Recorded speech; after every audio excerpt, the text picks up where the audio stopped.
தொடங்குறாங்க.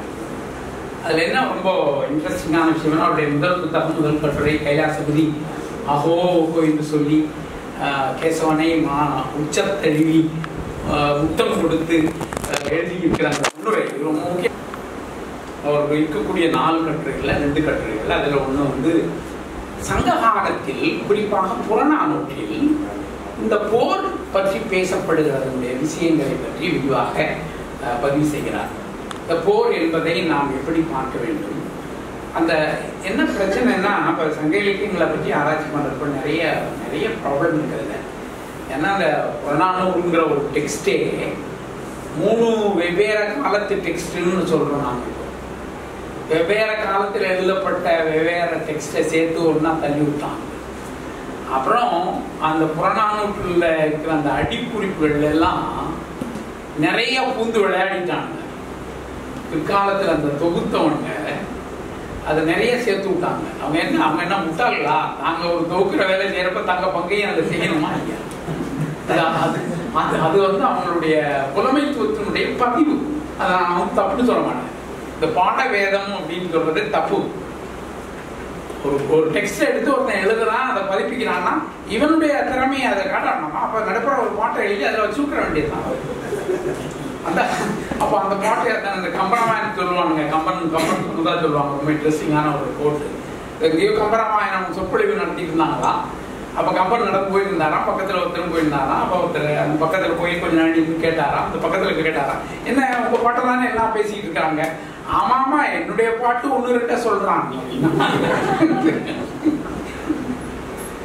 இது வந்து இந்த கிளாசிக்கல் லிட்ரேச்சர்ல ஒரு இன்ட்ரெஸ்டிங்கான ஏரியா. அதை நம்ம அக்செப்ட் பண்ணணும். ஏன்னா இந்த ஆத்தர் இல்லாத வாய்மொழி மரபு சார்ந்து வர்ற எந்த கிளாசிக்கல் லிட்ரேச்சருக்கும் பாடவேதம் உள்ளுக்கு நடத்திட்டாங்க கொண்டுட்டாங்கிற பிசினஸ் எல்லாம் வச்சுக்க முடியாது. ஆனா என்ன பிரச்சனைன்னா, அது லாங்குவேஜ் வேறையா இருக்கு, விஷயம் வேறையா இருக்கு. புறநானூற்றில் அந்த பிரச்சனை ரொம்ப இருக்கு. புறநானூற்றில் முதல் 200 பாடல்கள் இருக்கிற மொழி வேற, பின்னாடி இருக்கிற 200 பாடல்கள் இருக்கிற மொழி வேற. முதல் பாடல்களை சொல்லக்கூடிய அந்த சமூக வரலாறுகள் வேற, பின்னாடி சொல்லக்கூடியதுல இருக்கக்கூடிய சமூக வரலாறு வேற. இந்த வேள்வி மன்னர்கள் இந்த மாதிரி பிரச்சனைகள் எல்லாம் குழம்புன ஒரு டெக்ஸ்ட்.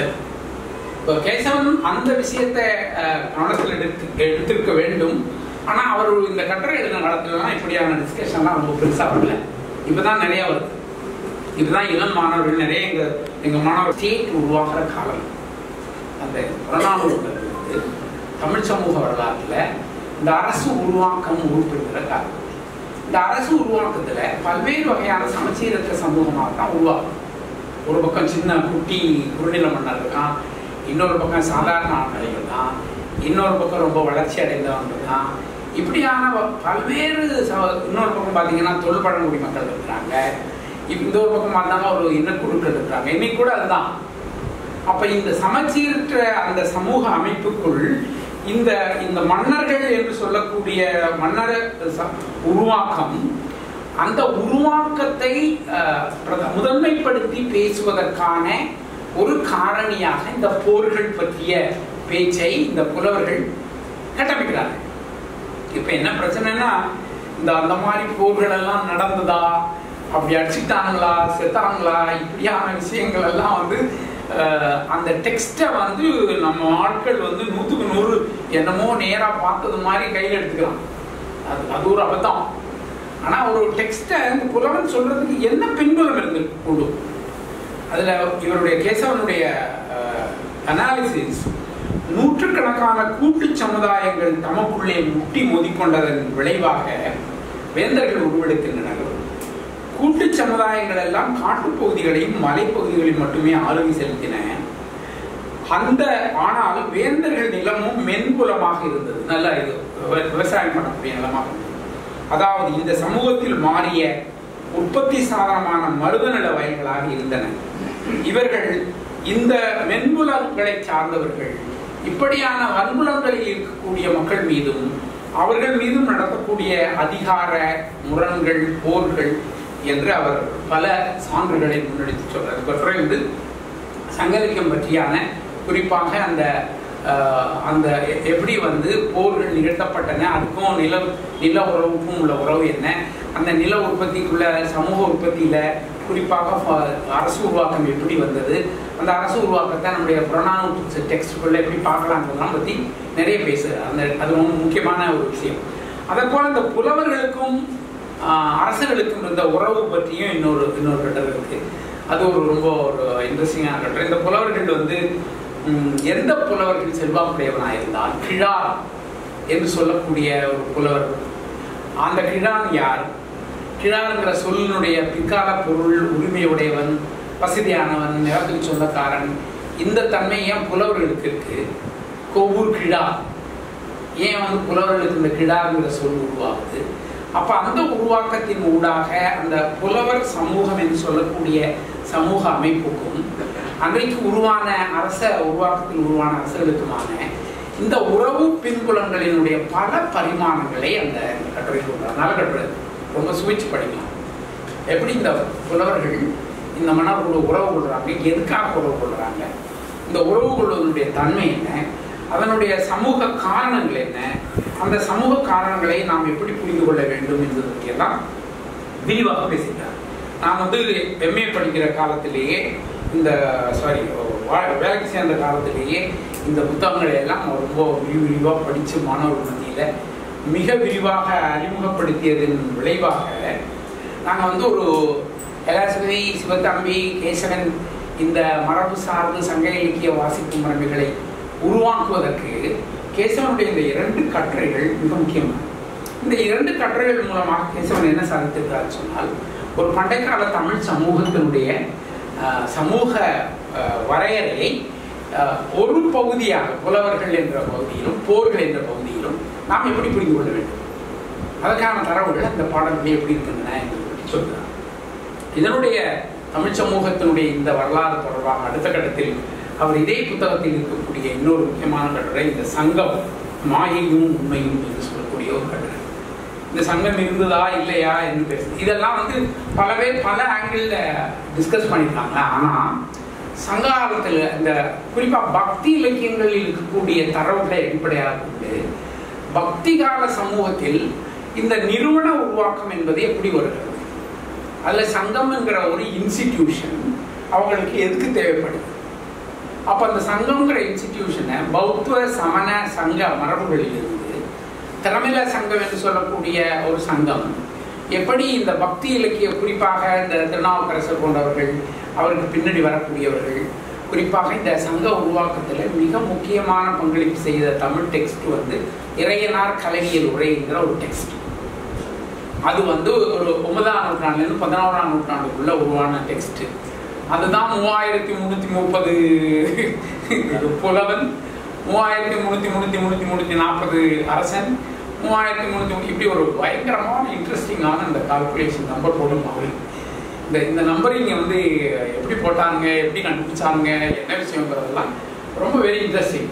இதெல்லாம் இந்த எண்ண ஆராய்ச்சியில் உள்ளவங்களுக்கு அந்த ஒரு பிரயாச்சி ஜோதிடம் பார்க்குறவங்க என்ன ஆராய்ச்சியில் பண்ணுவாங்க, அந்த மாதிரி துறை சார்ந்தவங்க அதை பற்றி ஆராய்ச்சி பண்ணலாம். அப்படி ஒரு நம்பரை கொடுத்துருப்பான். இப்படி உருவாக்கப்பட்ட அந்த விஷயம் அது என்னன்னு சொன்னா, அந்த இறையனார் கலவியல் உரைங்கிறது என்ன தெரியுமா, அது முழுக்க முழுக்க சிவபெருமானை, சைவத்தை சமூகத்தின் முழு நிறுவனமாக கட்டமைக்கிற வேலை. அப்போ அதுல இறையனார்ங்கிறவர் நம்ம மிஸ்டர் சிவபெருமான், அவர் தான் இந்த எல்லா சங்கத்தையும் உண்டாக்குறார், எல்லா விஷயங்களையும் அவர் பண்றார். சைவம் தான் பிரதானமானது. இந்த சைவம் சார்ந்த விஷயத்துக்குள்ளதான் நம்ம செயல்படணும். இந்த சைவம் தான் சங்க இலக்கியம், இந்த சைவம் தான் பாக்கி எல்லாம். இப்படிங்கிற இந்த சைவ மேலாண்மைக்காக உருவாக்கப்பட்ட அந்த இறையனார் கலவியல் உரை விட்ட ரீல் தான் சங்கம். அப்ப அந்த விஷயங்களை, அது சார்ந்த தன்மைகளை கேசவன் இந்த மாயையும் உண்மைங்கிற கட்டுரைகளில் மிக விரிவான இது பற்றியான வேறு பல ஆசிரியர்களும் நிறைய எழுதியிருக்கிறார்கள். ஆனால் அதனுடைய வேறு ஒரு கோணத்தில் இருந்து இந்த கேசவனுடைய இந்த கட்டுரை அமைந்தது. அப்ப சங்ககாலம் பற்றிய ஆராய்ச்சியிலிருந்து வந்தவர் பின்னர் இந்த பக்தி இலக்கிய உருவாக்க காலம் பற்றிய ஆய்வில் தன்னை அவர் ஈடுபடுத்திக் குறிப்பாக பல்லவர் காலம் பற்றிய கேசவனுடைய ஒரு மிக முக்கியமான கட்டுரை பிற்காலத்தில் இந்த தமிழ் மொழி இனம் நாடு என்கிறதுல ஒரு இரலவெண்டா சேர்க்கப்பட்டிருக்கு. அது ஒரு அதில் ஒரு கட்டுரை என்னன்னா, இந்த பல்லவர் சோழர் கால சமூக நிலையும் சாதிய சமய கருத்துருவாக்கம் அப்படிங்கிற அந்த கட்டுரை. அது மாதிரி இந்த பிரம்மதேய கிராமங்கள் எப்படி கொடுக்கப்பட்டன என்பது பற்றியான ஒரு கட்டுரை இந்த முதல் புத்தகத்தில் இருக்கு. இந்த பிரம்மதேய கிராமங்கள் அது மாதிரி பிற்கால சோழத்தில் உருவாக்கப்பட்ட இந்த பார்ப்பனர்களுக்கு என்று கொடுக்கப்பட்ட இந்த நில அமைப்புகள், இந்த நில உறவுகள், இந்த நில உறவுகளிலிருந்து பல்லவர் காலத்திலிருந்து பிற்கால சோழ காலம் வரை உருவான தமிழ் சமூகத்தினுடைய பார்ப்பனர்களுக்கு இலவசமாக வழங்கப்பட்ட பிரம்மதேயத்தின் மூலமாக கட்டமைக்கப்பட்ட சாதிய உருவாக்கம் அதை பற்றி எழுதுறாங்க.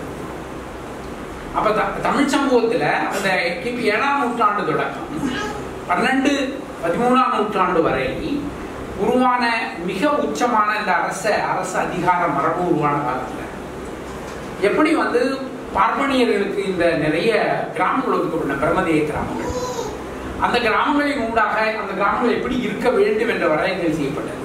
அந்த கிராமங்களுக்குள்ள ஒரு சாதிய வரைமுறையை கட்டமைக்கிறார்கள். உங்களுக்கு பிற்கால சோழ காலம் தான் ஜாதியை டிஃபைன் பண்ண காலம். இதுதான் ஜாதின்னு நீங்க எதுவும் கேட்கணும்னு சொன்னா அதுக்கு ரொம்ப டெஃபினேஷன்ஸ் பூரா அந்த பிற்கால சோழ காலத்துல அவங்களுடைய கல்வெட்டுகள் இருந்து எல்லாத்துலேயும் கிளீனா இருக்கு. இன்னைக்கு கூட தஞ்சாவூர் மாவட்டம் போன்ற பகுதிகளில் போய் பார்த்தீங்கன்னா கிராமங்கள்ல அதே அமைப்பு ஸ்டில் கண்டினியூ. எங்க ஊர்லாம் அப்படித்தான். அந்த நாடுகளுக்குள்ள ஊர்கள், ஊர்களுக்குள்ள கரைகளுக்குள்ள பிரிவுகள், இப்படிங்கிற ஒரு கிராமிய அமைப்பு முறையை பிற்கால சோழ காலத்துல உருவாக்குறாங்க. அதுல ஸ்ட்ராங் நிக்கிற பினாமினா ஜாதி. கொல்ல வண்ணா துவைக்கிறவன் இவன்களெல்லாம் ஒரு தெரு, சேரி மக்கள் இவன்கள்லாம் ஒரு தெரு, உழவன் விவசாயனா இருக்கிறவன்லாம் ஒரு தெரு, பாப்பானா இருக்கிறவனுக்கு ஒரு தெரு, அக்ரஹாரம். இப்படி ஒரு சாதிய கிராமங்களாக வகுத்து கட்டமைச்ச மிகப்பெரிய பெருமை பிற்கால சோழ பெருமகனுக்கு தான் சேரும். ராஜராஜ ராஜேந்திர ராஜராஜ மகாமகா அவங்களுக்கு தான் சேரும். அந்த பயல்கள் பண்ண இந்த விஷயங்களுக்குள்ள பிரம்மதேய கிராமங்கள் மிக முக்கியமான சாதிய அடையாளம். இந்த பார்ப்பனர்களுக்கு கொடுக்கப்பட்ட அந்த இடங்கள் இலவசமான இடங்கள். அப்ப அது பற்றிய ஒரு சமூக பின்புலத்தோடு மிக விரிவான இந்த 2 கட்டுரையும் பேச வேண்டியது. அதெல்லாம் எங்கெங்கே தனித்தனியா எங்கெங்கே இருக்கு. நான் எல்லாத்தையும் சேர்த்து இணைச்சு ஒரு ஹிஸ்டாரிக்கல் பினாமினாக்குள்ள கொண்டு சேர்க்கிறேன். இப்போ 12ஆம் நூற்றாண்டு வரை கேசவனுடைய சமூக வரலாறு முடிஞ்சிருச்சு. இப்போ 13ஆம் நூற்றாண்டு தொடக்கம் 18ஆம் நூற்றாண்டு வரையான அவருடைய வரலாறு சம்பந்தப்பட்ட ஆய்வுகள் என்பவை மிக மிக முக்கியமானவை. அதுதான் பல்லிலக்கியம். பல்லிலக்கியம் சொன்னோன்னே எல்லாரும் என்ன நினைச்சுக்கிறாருன்னா, இந்த பல்லர் சமூகத்தை பற்றியும் அந்த பல்லவங்களை பற்றியும் அவர் பேசிட்டு இருக்கிறார். அது ஒரு எடுகோள் தான் அவருக்கு. ஆனா மாறா இந்த பிற்கால சோழ காலத்துக்கு பிறகு தமிழ் சமூகத்தில் உருவான நிறைய பண்பாட்டு தன்மைகள், விளைவுகள், பாளையக்காரர்கள், அப்புறம் சிறு சிறு நிலக்கிடார்கள், மிராசுதார்கள், இன்னொரு பக்கம் உருவான ஜமீன்கள், இதை வெளியிலிருந்து வந்த அந்த கம்பெனி நிர்வாகம், குறிப்பாக அந்த கம்பெனிஸ் அவங்களோடு வச்சிருந்த உறவுகள், இந்த உறவுகள் சார்ந்து ஏற்பட்ட தன்மைகள், குறிப்பாக தெலுங்கு, கன்னடம் போன்ற மொழிகள், இந்த தெலுங்கை சார்ந்தவர்கள் சமஸ்கிருதத்தை முதன்மைப்படுத்திய வரலாறு விஜயநகர மன்னர். தமிழ் சமூகத்துல இன்னைக்கு இந்த சமஸ்கிருதம் இந்த தலைவலி எல்லாம் தலைவிரிச்சு ஆடுதுன்னா எல்லாத்துக்கும் காரணம் இந்த விஜயநகர மன்னரின் கோஷ்டி தான்.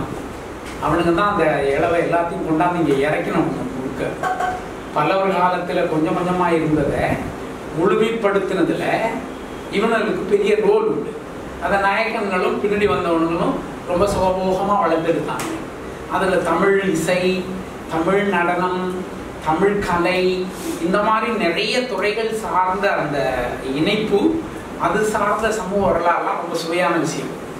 அதை உங்களுக்கு சங்கம் பீரியட்லையும் பக்தி இலக்கியத்திலையும் இல்லாத புதிய விஷயங்கள் இந்த பீரியட்ல ஏன் வருதுன்னா இதெல்லாம் செய்யறாங்க. கேசவன் இந்த புத்தகத்துல குறிப்பாக இந்த காலத்தினுடைய நில உறவுகள், இந்த 12, 13, 14ஆம் நூற்றாண்டு தொடக்கம் 18ஆம் நூற்றாண்டு வரை இருக்கக்கூடிய நில உறவுகள் பற்றியான விரிவான பதிவுகளை அவர் கவனத்தில் கொண்டு, இவை இந்த பள்ளு இலக்கிய பதிவுகளின் ஊடாக நம்ம எப்படி பார்க்க முடியும்?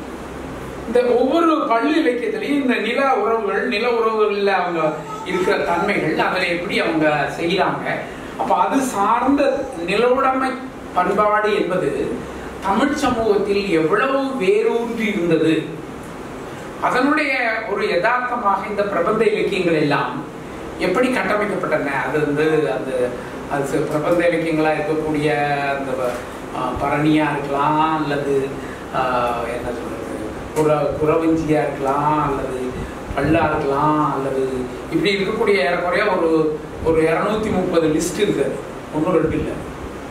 இந்த லேட்டர் பீரியட்ல தமிழ்ல உருவான அந்த லிட்டரரி ஃபார்ம்ஸ் பிரபந்த இலக்கிய வடிவ வகைகள் வந்து ஒரு 250-300 இந்த 300க்குள்ளேயும் ஒரு சமூகம் சார்ந்த நிறைய பதிவுகள் இருக்கு.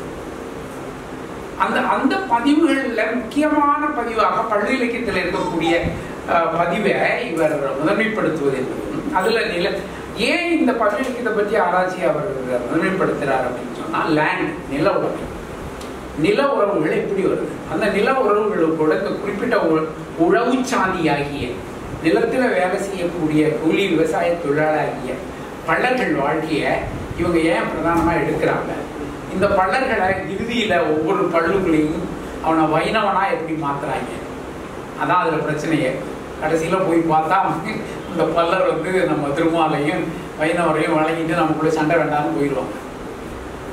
அவனுடைய பாம்பஸ் வந்து ஒரு ரிலீஜியஸ் டிஸ்கோர்ஸை ஒரு லேண்ட் ரிலேஷன்ஷிப், நிலவுறவு சார்ந்த ரிலேஷன்ல உருவான ஒரு ஜாதியத்துக்குள்ள எப்படி கட்டமைக்கலாம்ன்றத ஒரு டெக்ஸ்ட் எப்படி ரெப்ரசன்ட் பண்ணுது, அப்படி ரெப்ரசன்ட் பண்றதுக்குள்ள இந்த பல்லுக்கு வந்து எவ்வளவு முக்கியமான விஷயம் இருக்கு.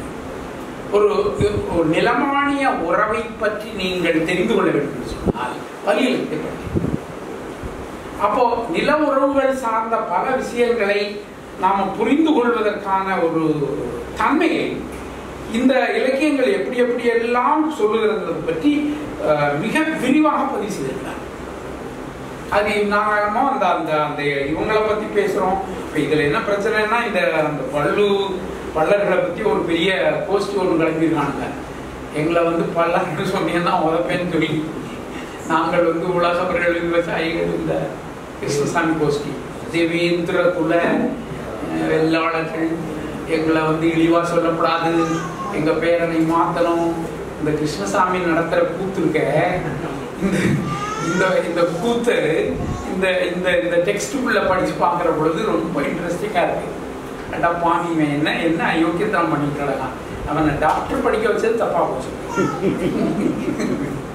அவனை இந்த சமூகம் ஒரு MBBS டாக்டரா உருவாக்குறதுடைய விளைவை இந்த சமூகத்தை பத்தியே எவ்வளவு கேவலமான விஷயங்கள்லாம் செய்யணுமோ அவ்வளவு கூட செஞ்சு கொடுக்குறாங்க. அப்ப அந்த கேவலமா, நான் சும்மா ஒரு ஜோக்கா சொல்றேன், நீங்க அதை நெகட்டிவா எடுக்காது. அப்போ அந்த எவ்வளவு கேவலமான விஷயம் செய்யணுமோ அவ்வளவையும் செய்யறான். அவனுக்கு கிடைச்ச அந்த ஸ்பேஸ் கிடைச்சதுனாலதான் நான் செய்யறான். ஒரு MLA-வாக ஒரு வடிவமாக இதெல்லாம் கட்டமைக்கப்பட்டது. ஒரு சமூகத்தினுடைய வளர்ச்சிக்கு நேர் எதிர் விளைவான தன்மைகளை கட்டமைக்கிற இந்த தன்மைக்கு இந்த பல்லு விஷயங்களுக்கு நிறைய உண்டு. நிறைய தமிழ் வாத்தியார்கள் 2-3 பேர் இருக்கிறாங்க. அவங்க எல்லாம் வந்து பல்லுன்னு சொன்னா அந்த சண்டைக்கு வந்துருவாங்க, அடி வச்சுக்குவாங்க. நாங்கள் உழவர் சமூகம், நாங்கள் தான் ஆட்சி பண்ணவங்க, எல்லா நிலமும் எங்களுக்கு தான் சொந்தம், நாங்கள் அப்படி வாழ்ந்தவங்க, எங்களை இழிவுபடுத்திட்டாங்க, அப்படி இப்படியெல்லாம் நிறைய ஆராய்ச்சிகள் இதில் இருக்கு. அந்த ஆராய்ச்சியெல்லாம் ஒரு பக்கம் விட்டுட்டு அந்த பாரதியார் யூனிவர்சிட்டியில் ஒரு ஆள் அதே வேலையை செஞ்சுக்கலாம். அவர் தமிழ்வாதி, அவங்க புத்தகம் போட்டுருக்காங்க.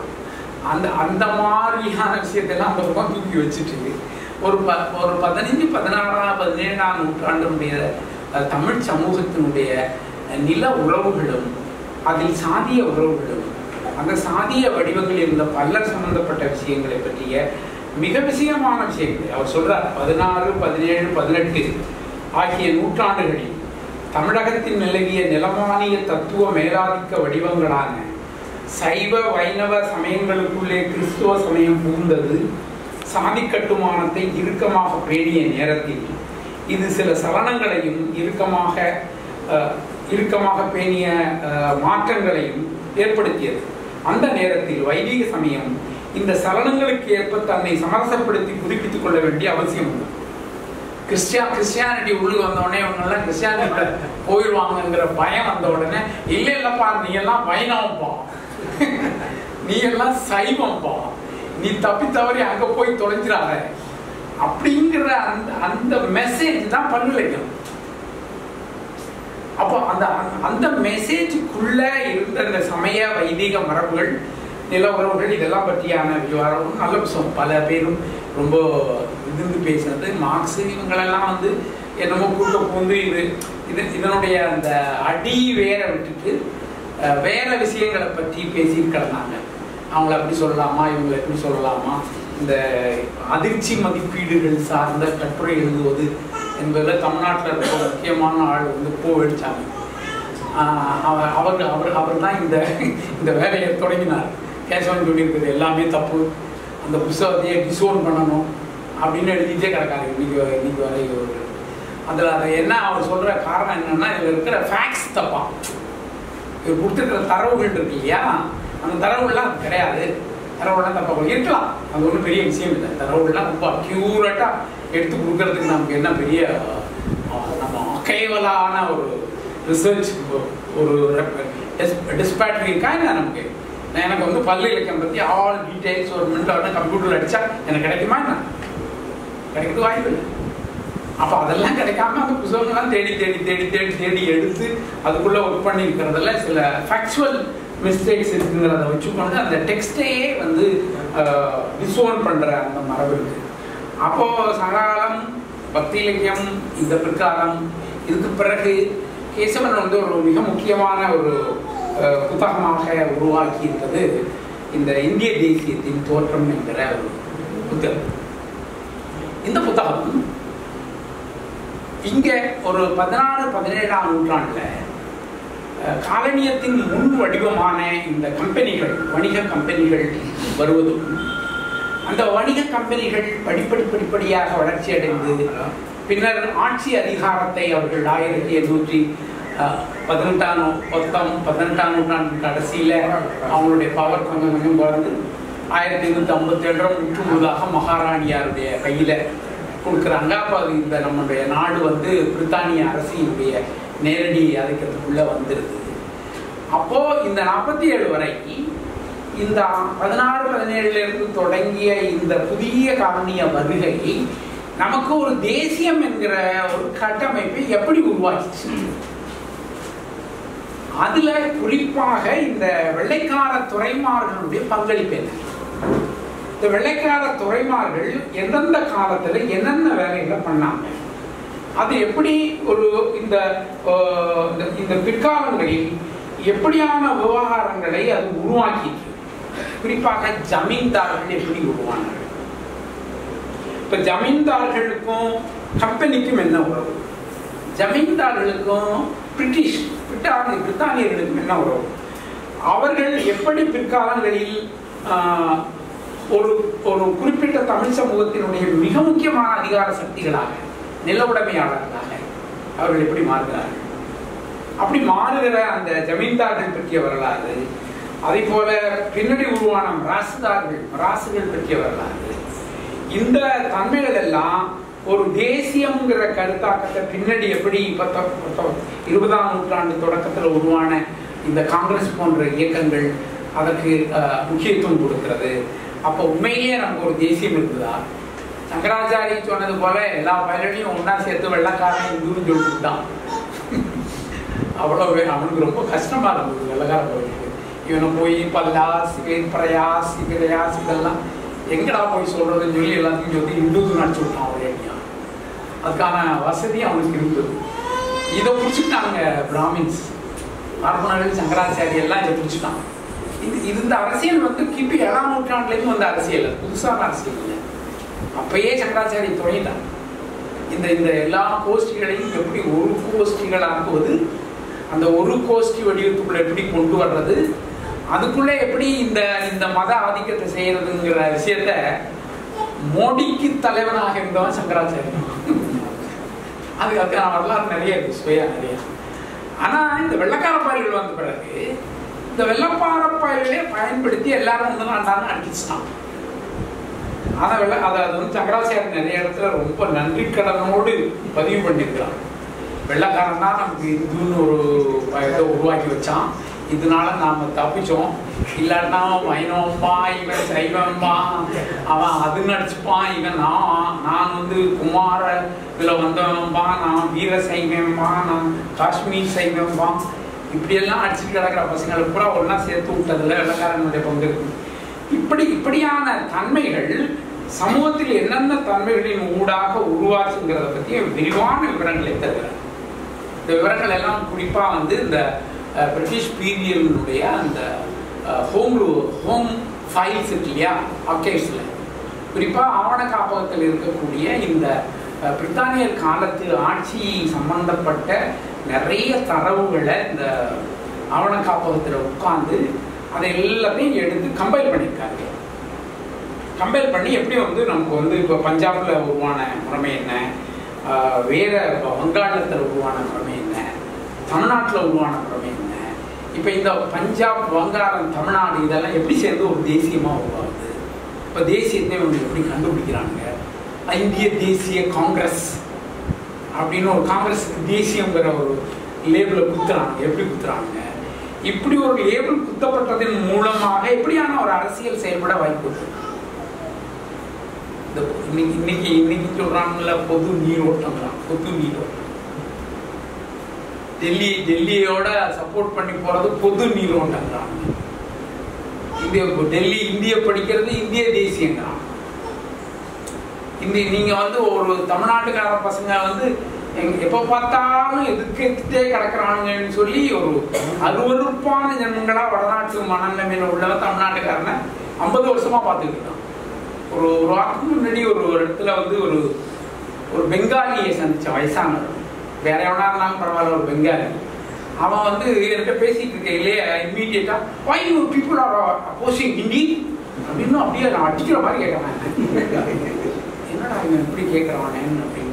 No, we don't need anything in any way. அவன் உடனே பெரிய ஆராய்ச்சி பூர்வமாக கேள்வி கேட்கற மாதிரி, then how can we communicate அப்படின்னா உடனே நான் சொன்னேன், now we are not communicating. I am talking with you, man. This is a communication. Why are you asking this communication in Hindi? ஒரு பெங்காலி கேட்குறாங்க, that is a nonsense. ஒரு இந்திக்காரப்பா கேட்டுலாம் கூட ஒத்துக்கிட்டு. அப்போ இதுக்குள்ளதான் தேசியம் இருக்கு, இந்த டிஸ்கோர்ஸ்க்குள்ளதான் தேசியம் இருக்கு. இந்த தேசியம் எப்படி எல்லாம் கட்டமைக்கப்பட்ட உருவாக்கப்பட்டது பற்றியான ஒரு வெரி குட் மோனோகிராஃப். எனக்கு தெரிஞ்சவரை கேசவனுடைய சாதியம் பற்றிய மோனோகிராஃபும் சரி, இந்த இந்திய தேசியம் பற்றிய மோனோகிராஃபும் சரி, ஒரு ஸ்டூடெண்ட்டுக்கு இந்திய தேசியங்கிறது உருவாக்குறது எப்படி என்னங்கிறத பற்றியான ஒரு பிரமாதமான டாக்குமெண்டேஷனாக அவர் செய்திருக்கிறாங்க. இது வந்து ஒரு 16-17ஆம் நூற்றாண்டிலிருந்து இந்த இந்திய விடுதலை என்று சொல்லக்கூடிய தமிழ் சமூகம், இந்திய சமூகம், இதனுடைய வரலாற்று புத்தகமாக நான் இதை பார்க்கிறேன். அப்ப அவருடைய அந்த தொடர்ச்சிக்குள்ளே அந்த வரலாறு இருக்குது. அதே போல இடையில இன்னொரு விஷயத்தை சொல்ல மாதிரி அவர் வந்து இந்த கதைப்பாடல்கள் பற்றி நல்லா ஒர்க் பண்ணியிருக்காங்க. இந்த கதைப்பாடல்களை ஒர்க் பண்ணதும் பல்லு பாடல்களை ஒர்க் பண்ணதும் சேம். ஏன்னு சொன்னா பல்லு பாடல்களுக்குள்ள நிலவரவுகள் சம்பந்த விஷயங்கள் எப்படியெல்லாம் வருதோ அது மாதிரி இந்த கதைப்பாடல்களுக்குள்ள எக்கச்சக்கமான தகவல்கள் இருக்கு. தமிழ் சமூகத்தை பற்றிய வரலாறை நீங்க கண்டறியணும்னா தமிழ்ல ஒரு 350 கதைப்பாடல் இருக்கு. அதுக்குள்ள ஒரு பிற்கால சோழ காலத்திலிருந்து தொடங்கி இன்னைக்கு இருக்கிற காலம் வரையான சாதிய வரலாறு பார்க்கலாம், சாதிய முரண்பாடுகளை பார்க்கலாம், நில உறவுகளை பார்க்கலாம், நில உறவுகளுக்குள்ள வந்த சிந்தனைகளை பார்க்கலாம். எல்லாமே வந்து ஒரு சாதாரண எளிய மனிதர்களால் பாடப்பட்டது. ஒரு பெரிய இதை உட்கார்ந்துக்கிட்டு எழுதணும் பழணும்லாம் பண்ணதில்லை. அவனுடைய ஸ்பான்டேனிட்டியாக இந்த தமிழ் சமூகத்தினுடைய பல விஷயங்களை பதிவு செய்திருக்கான். இதை பேராசிரியர் வானமாமலை வந்து ஒரு அவருடைய மிகப்பெரிய வேலையாக செய்து முடிச்சிருக்கிறார். நிறைய பதிப்பிச்சும் எழுதியும் அந்த Tamil ballet and Tamil society பற்றி ஒரு ஆங்கிலத்தில் எழுதின ஒரு மிக முக்கியமான புத்தகமும், அதே மாதிரி காண்டமுறையாக மு அருணாச்சலமும் தமிழ் பேலட் பற்றி ஒரு புத்தகம் எழுதியிருக்கார். இப்போ அந்த 2 புத்தகத்தையும் வாசிச்சு பார்த்தீங்கன்னா ரொம்ப இன்ட்ரெஸ்டிங்காக இருக்கும். இவர் மு அருணாச்சலம் வந்து எப்படி சைவம் வந்தது, எப்படி வைணவம் வந்தது, அதுக்குள்ள பேலட் எப்படி ஒரு ரோல் எடுத்திருக்கு அப்படிங்கிற விஷயத்த ரொம்ப பியூட்டிஃபுல்லாக ஆத்தென்டிக்காக பண்ணுவார். வனமாமலை புத்தகத்தில் பார்த்தீங்கன்னா எப்படி நில உறவுகள் மோதல் வந்தது, எப்படி சாதிய மோதல் வந்தது, அதுக்குள்ளே எப்படி விஷயங்கள் வந்தது. கேசவன் வந்து வனமாமலை பின்பற்றி இந்த பல கதைப்பாடல்கள் இருக்கக்கூடிய தமிழ் சமூகம் பற்றிய உறவுகளை இந்த விஷயத்தில் ஒரு மிக முக்கியமான தமிழ் சமூக வரலாறாக கருதுகிறார். ஏறக்குறைய ஒரு சங்ககாலம் தொடங்கி இந்த பிரித்தானியர் காலம் முடியக்கூடிய இந்த காலம் வரையிலான தமிழ் சமூகத்தினுடைய பல்வேறு விதமான பொருட்கள், குறிப்பாக நிலத்தில் இருக்கக்கூடிய உற்பத்தி உறவு, இந்த உற்பத்தி உறவு வழி உருவான சாதிய மனமாகிய இந்த சாதியத்தினுடைய ஒரு உருவான அரச உருவாக்கம், இந்த அரச உருவாக்கம் செயல்படுகிற முறைமை, இந்த இந்த இந்த இந்த பேஸ் கிரவுண்ட்ல இவருடைய டிஸ்கஷன் எல்லாம் இருக்கு. நம்ம இந்த பேஸை வச்சுக்கொண்டு அந்த எல்லாத்தையும் வாசிக்க முடியும். ஒன்று வாசிக்கக்கூடிய அந்த வாய்ப்பு அதுக்குள்ள ரொம்ப அழகா பண்ணிட்டாங்க. இது இவருடைய இந்த ஹிஸ்டரியினுடைய 20ஆம் நூற்றாண்டு தொடக்கம் தான் சிங்காரவேலர் பற்றியும் பெரியார் பற்றியும் எழுதிய வரலாறு. இந்த சிங்காரவேலர் பெரியார் 2 பேரை பற்றியும் அவர் எழுதியிருக்கிற இந்த வரலாறு வந்து குறிப்பா இந்த பெரியார் பற்றிய வரலாறை ரொம்ப பிடிச்சது. அது சாதியம்ங்கிற மோனோகிராஃப், இந்திய தேசியங்கிற மோனோகிராஃப், சுயமரியாதைக்கும் பொதுடையங்கிற இந்த 3 புத்தகமும் கேசவனுடைய ஒர்க்ல ரொம்ப ஆத்தென்டிக்கான பல விஷயங்களை கொடுத்தார். இதுல இப்போ சிங்காரவேலர் பற்றிய புஸ்தகம் அது ஒரு 300 பக்கம் புஸ்தகம். அதுல 200 பக்கம் வந்து இந்தியாவில் பொதுமுறை இயக்கம் எப்படி உருவாகி வளர்ந்து வந்த வரலாறு எழுதியிருக்காரு.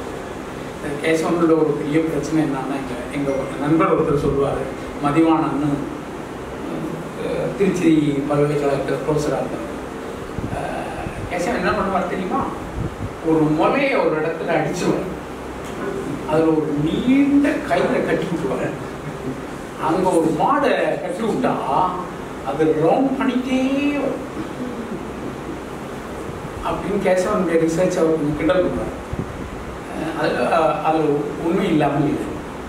இப்போ இந்த புத்தகத்தை எடுத்தீங்கன்னா 300 பக்கம், இந்திய பொதுவுடைமை இயக்க வரலாறு பற்றி 200 பக்கம், சிங்காரவேலரை பற்றி 100 பக்கம்.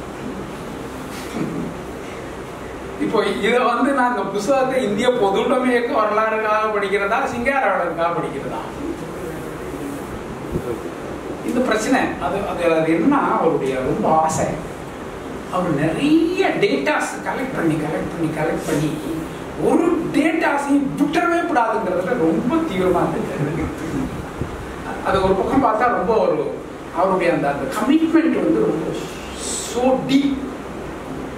மெத்தடாலஜி வைஸா இப்ப இந்திய பொதுவுடைமை இயக்க வரலாறு பற்றிய இந்த தகவல்கள் ரொம்ப உதவும். பல பேர் பல தகவல் எழுதியிருக்கிறாங்க. கேசவன் அவருடைய பாயிண்ட் ஆஃப் வியூல அதை தொகுத்து கொடுத்துருக்காரு. ஆனா சிங்காரவேலர் பற்றி அவருடைய அனாலிசிஸ் முழுமையாக இல்லை. சிங்காரவேலர் பற்றி அவர் சுதர்மாங்கிற ஒரு பத்திரிகையில கிடைச்ச டாக்குமெண்ட்ஸ் தான் முதன்மையா பயன்படுத்தியிருக்காரு. ஆனா அது என்ன ஒரு ரொம்ப இன்ட்ரெஸ்டிங்னா, சிங்காரவேலர் பற்றி ஆராய்ச்சி பண்ண வேற யாரும் இந்த சுதர்மா பத்திரிகை கிடைக்கல. அவங்கள யாருமே அந்த சுதர்மா பத்திரிகை பற்றி எழுத மாட்டாங்க. ஆனா இவருக்கு கிடைச்சிருக்கு. அப்புறம் நான் அந்த வீரமனை கேட்டேன் ஃபோன் பண்ணி, எப்படி அவருக்கு சுதர்மா கிடைச்சது. இந்த கால்மார்க்ஸ் லைப்ரரி கண்ணன் வச்சிருந்திருக்காரு. கால்மார்க்ஸ் லைப்ரரி கண்ணன் கேசவனுக்கு ரொம்ப தோஸ்து. நிறைய நேரங்கள் கேசவன் தன்னுடைய நேரத்தை கழித்த இடம் நம்முடைய கண்ணன். கால்மார்க்ஸ் லைப்ரரி கண்ணன் தெரியும், அவருக்கும் அவர் ரொம்ப பிடிக்கும். இந்த கண்ணனுக்கு யாரையுமே பிடிக்காதான், நான் கேசவன் பிடிக்கும். அது நல்ல விஷயம். அதனால நிறைய டாக்குமெண்ட்ஸ் நமக்கு உருவாகிருக்கு. அவர் வந்து நச்ச மாதிரி ஒரு ஆளு, எந்த மனுஷனையும் மனுஷனா பார்க்க மாட்டார். அந்த மாதிரியான ஒரு ஆள்கிட்ட கேசவன் உள்ளுக்கு பூந்து நல்ல வேலை பண்ணிருக்கிறார். அப்போ அவர்கிட்ட இருந்த சுதர்மா பத்திரிகையை டோட்டல் டாக்குமெண்டா எடுத்து இந்த சிங்காரவேலர் பற்றிய தகவல் பண்ணியிருக்காரு. ஆனா அதுக்கு பிறகு சிங்காரவேலர் பற்றி நிறைய வேறு தகவல் இருக்கு. அவருடைய வேற குடியரசு கட்டுரைகள், பின்னாடி அவர் நடத்தின புது உலகம்ங்கிற அந்த பத்திரிகை பற்றிய ரெஃபரன்ஸ் ஒன்று கூட கிடையாது. அப்போ அந்த அந்த அந்த ஏரியாவில் எல்லாம் பண்ணாம இந்த சுதர்மா பத்திரிகையை வச்சு 1921 to 34 அந்த பீரியட் போட்டாரு. அந்த பீரியடுக்குள்ள சிங்காரவேலருடைய ரோல் சிங்காரவேலரை வந்து கடுமையான விமர்சனமாகவும் பல விஷயங்கள் சொல்லியிருக்காரு. குறிப்பாக சிங்காரவேலரை பற்றி தெரியாத ஒரு முக்கியமான விஷயம் என்னென்னா, அவங்க ட்ரேட் யூனியன் ஃபார்ம் பண்ணுறப்போ 1923 அவர் தொழிலாளர்களுக்கான அந்த கட்சியை உருவாக்குறாரு. அந்த வருஷமே மே தினத்தை கொண்டாடுறாரு. அப்போ ஆனால் அதுக்கு முன்னாடி 1918-19 இங்கே வந்து ட்ரேட் யூனியன் வந்துருச்சு. செல்வபதி செட்டியார், சக்கரை செட்டியார், திருவிகா, வாடியா இவனுங்கெல்லாம் வந்து ஒரு பெரிய ட்ரேட் யூனியனை முன்னாடி கட்டி வச்சிருக்காங்க. இந்த ட்ரேட் யூனியனும் சிங்காரவேலர் உருவாக்கக்கூடிய இந்த தொழிலாளர் கட்சிக்கும் உள்ள உறவு பிரச்சனையாகுது. சிங்காரவேலரை ஒத்துக்க மாட்டேங்கிறாங்க திருவிகாவெல்லாம். திருவிகா வந்து அவங்களுடைய ட்ரேட் யூனியன் ஒரு தீர்மானம் போடுறாரு. 16,000 ரூபாயை சிங்காரவேலர் கையாடிட்டாங்க. ரொம்ப இன்ட்ரெஸ்டிங்கான விஷயம். சீனிவாச ஐயருங்கிற ஒரு ஆளும் திருவிகாவும் சேர்ந்து போடுற தீர்மானத்தில் ஒன்று, காங்கிரஸ் கட்சி வந்து தொழிலாளர்களுக்காக 30,000 ரூபாய் பணம் கொடுத்துச்சு, அதில் 16,000 ரூபாயை சிங்காரவேலர் கையாடிட்டாருன்னு சொல்லி ரொம்ப அன்னைக்கே இந்த ட்ரேட் யூனியன் பிழைப்பு வாதம் ரொம்ப இன்ட்ரெஸ்டிங்காக இருக்கும். அப்போ அந்த விவகாரங்கள்லேருந்து தொடங்கி சிங்காரவேலருடைய அந்த செயல்பாடுகள், குறிப்பாக சிங்காரவேலருக்கும் பெரியாருக்கும் இருந்த உறவு, அந்த சிங்காரவேலருக்கும் பெரியாருக்கும் இருந்த உறவு கூட நிறைய டாக்குமெண்ட்ஸ் அவரை டிஸ்கஸ் பண்ணலாம். பின்னாடி நிறைய டாக்குமெண்ட்ஸ் கிடச்சிச்சு. ஆனால் சில டாக்குமெண்ட்ஸ் இதெல்லாம் வச்சு இந்த புத்தகத்தை எழுதிக்கிறார். அதில் இதை படிக்கிற போதும் சிங்காரவேலர் மேலே ஒரு பெரிய மரியாதை வரலாம். ஏன் நான் இதை சொல்கிறேன்னா, நாங்களாம் கொஞ்சம் சிங்காரவேலர் நிறைய படிச்சு கட்டுரை எல்லாம் எழுதினாங்க. அப்போ சிங்காரவேலரை எப்படி பார்க்கணும் கொள்ளணுங்கிறதுல இருக்கக்கூடிய அந்த இம்ப்ரெஷன் இல்லையா, அது வந்து கிடைக்கல. ஏன்னா சிங்காரவேலர் ஒரு ஒரு சீர்திருத்த காந்திய பின்புலகு சார்ந்த மார்க்சியத்தை பின்பற்றினார். மார்க்சியத்தை அவர் தெளிவாக புரிந்து கொள்ளவில்லை. மார்க்சியம் பற்றி அவர் புரிதல் என்பது ஒரு பௌத்த மரபு சார்ந்த நம்பிக்கையின் ஊடாக இருந்தது. இப்படி பல விதமான மதிப்பீடுகளை சிங்காரவேலர் பற்றி கேட்க வைக்கிறார். இந்த மதிப்பீடுகள்ல ஓரளவு உண்மை இருக்கு, இல்லைன்னு சொல்ல முடியாது. ஆனா அந்த மதிப்பீடுகளை மீறி அவர் நிறைய வேலை செஞ்சிருக்கிறார். தமிழ் சமூகத்துல வந்து ஒரு கம்யூனிஸ்ட் மூவ்மெண்ட் அப்படிங்கிறதுக்கான ஒரு அடையாளத்தை உருவாக்குனதுல அவருடைய பங்களிப்பு சாதாரணமாக மிகப்பெரிய பங்களிப்பு. அந்த பங்களிப்புகள், அது சார்ந்த விஷயங்கள், குறிப்பாக 1927-28 நடந்த அகில இந்திய அளவில் நடந்த அந்த ரயில்வே தொழிலாளர் போராட்டம், அந்த போராட்டத்தில் இவருடைய பங்களிப்பு, பெரியாருடைய பங்களிப்பு, இது சார்ந்த பல விஷயங்களை பற்றியான சிங்காரவேலர் பற்றிய பதிவாக இந்த புத்தகம் இருக்கிறது. அதுபோல நானே ரொம்ப நல்ல புத்தகம்னு நான் ரசித்து படித்த இந்த சுயமரியாதைக்கும் பொதுவுடைமை, இந்த புத்தகம் இது சம்மந்தப்பட்ட நம்ம தோழர்களுக்கு நிறைய தகவல்கள், பிரச்சனையான விஷயம். இப்போ இதில் என்ன ஒரு நல்ல விஷயத்தை அவர் எஸ்டாப்ளிஷ் பண்ணுறாருன்னா, பெரியார் காங்கிரஸ் கட்சியில் இருக்கிற பொழுது சுயமரியாதைக்காரராக இருக்கிறார். அதுக்கு ஒரு 4-5 எக்ஸாம்பிள் கேசவன் நல்லா எஸ்டாப்ளிஷ் பண்ணுறார். நம்பர் 1 வைக்கம் போராட்டம். நம்பர் 2 இந்து அறநிலையத்துறைக்கான ஒரு தனி அமைப்பு உருவாக்கி கோயில்லாம் அதில் கொண்டு வரணும்னு சொன்னார். இன்னைக்கு ராஜா கத்துறான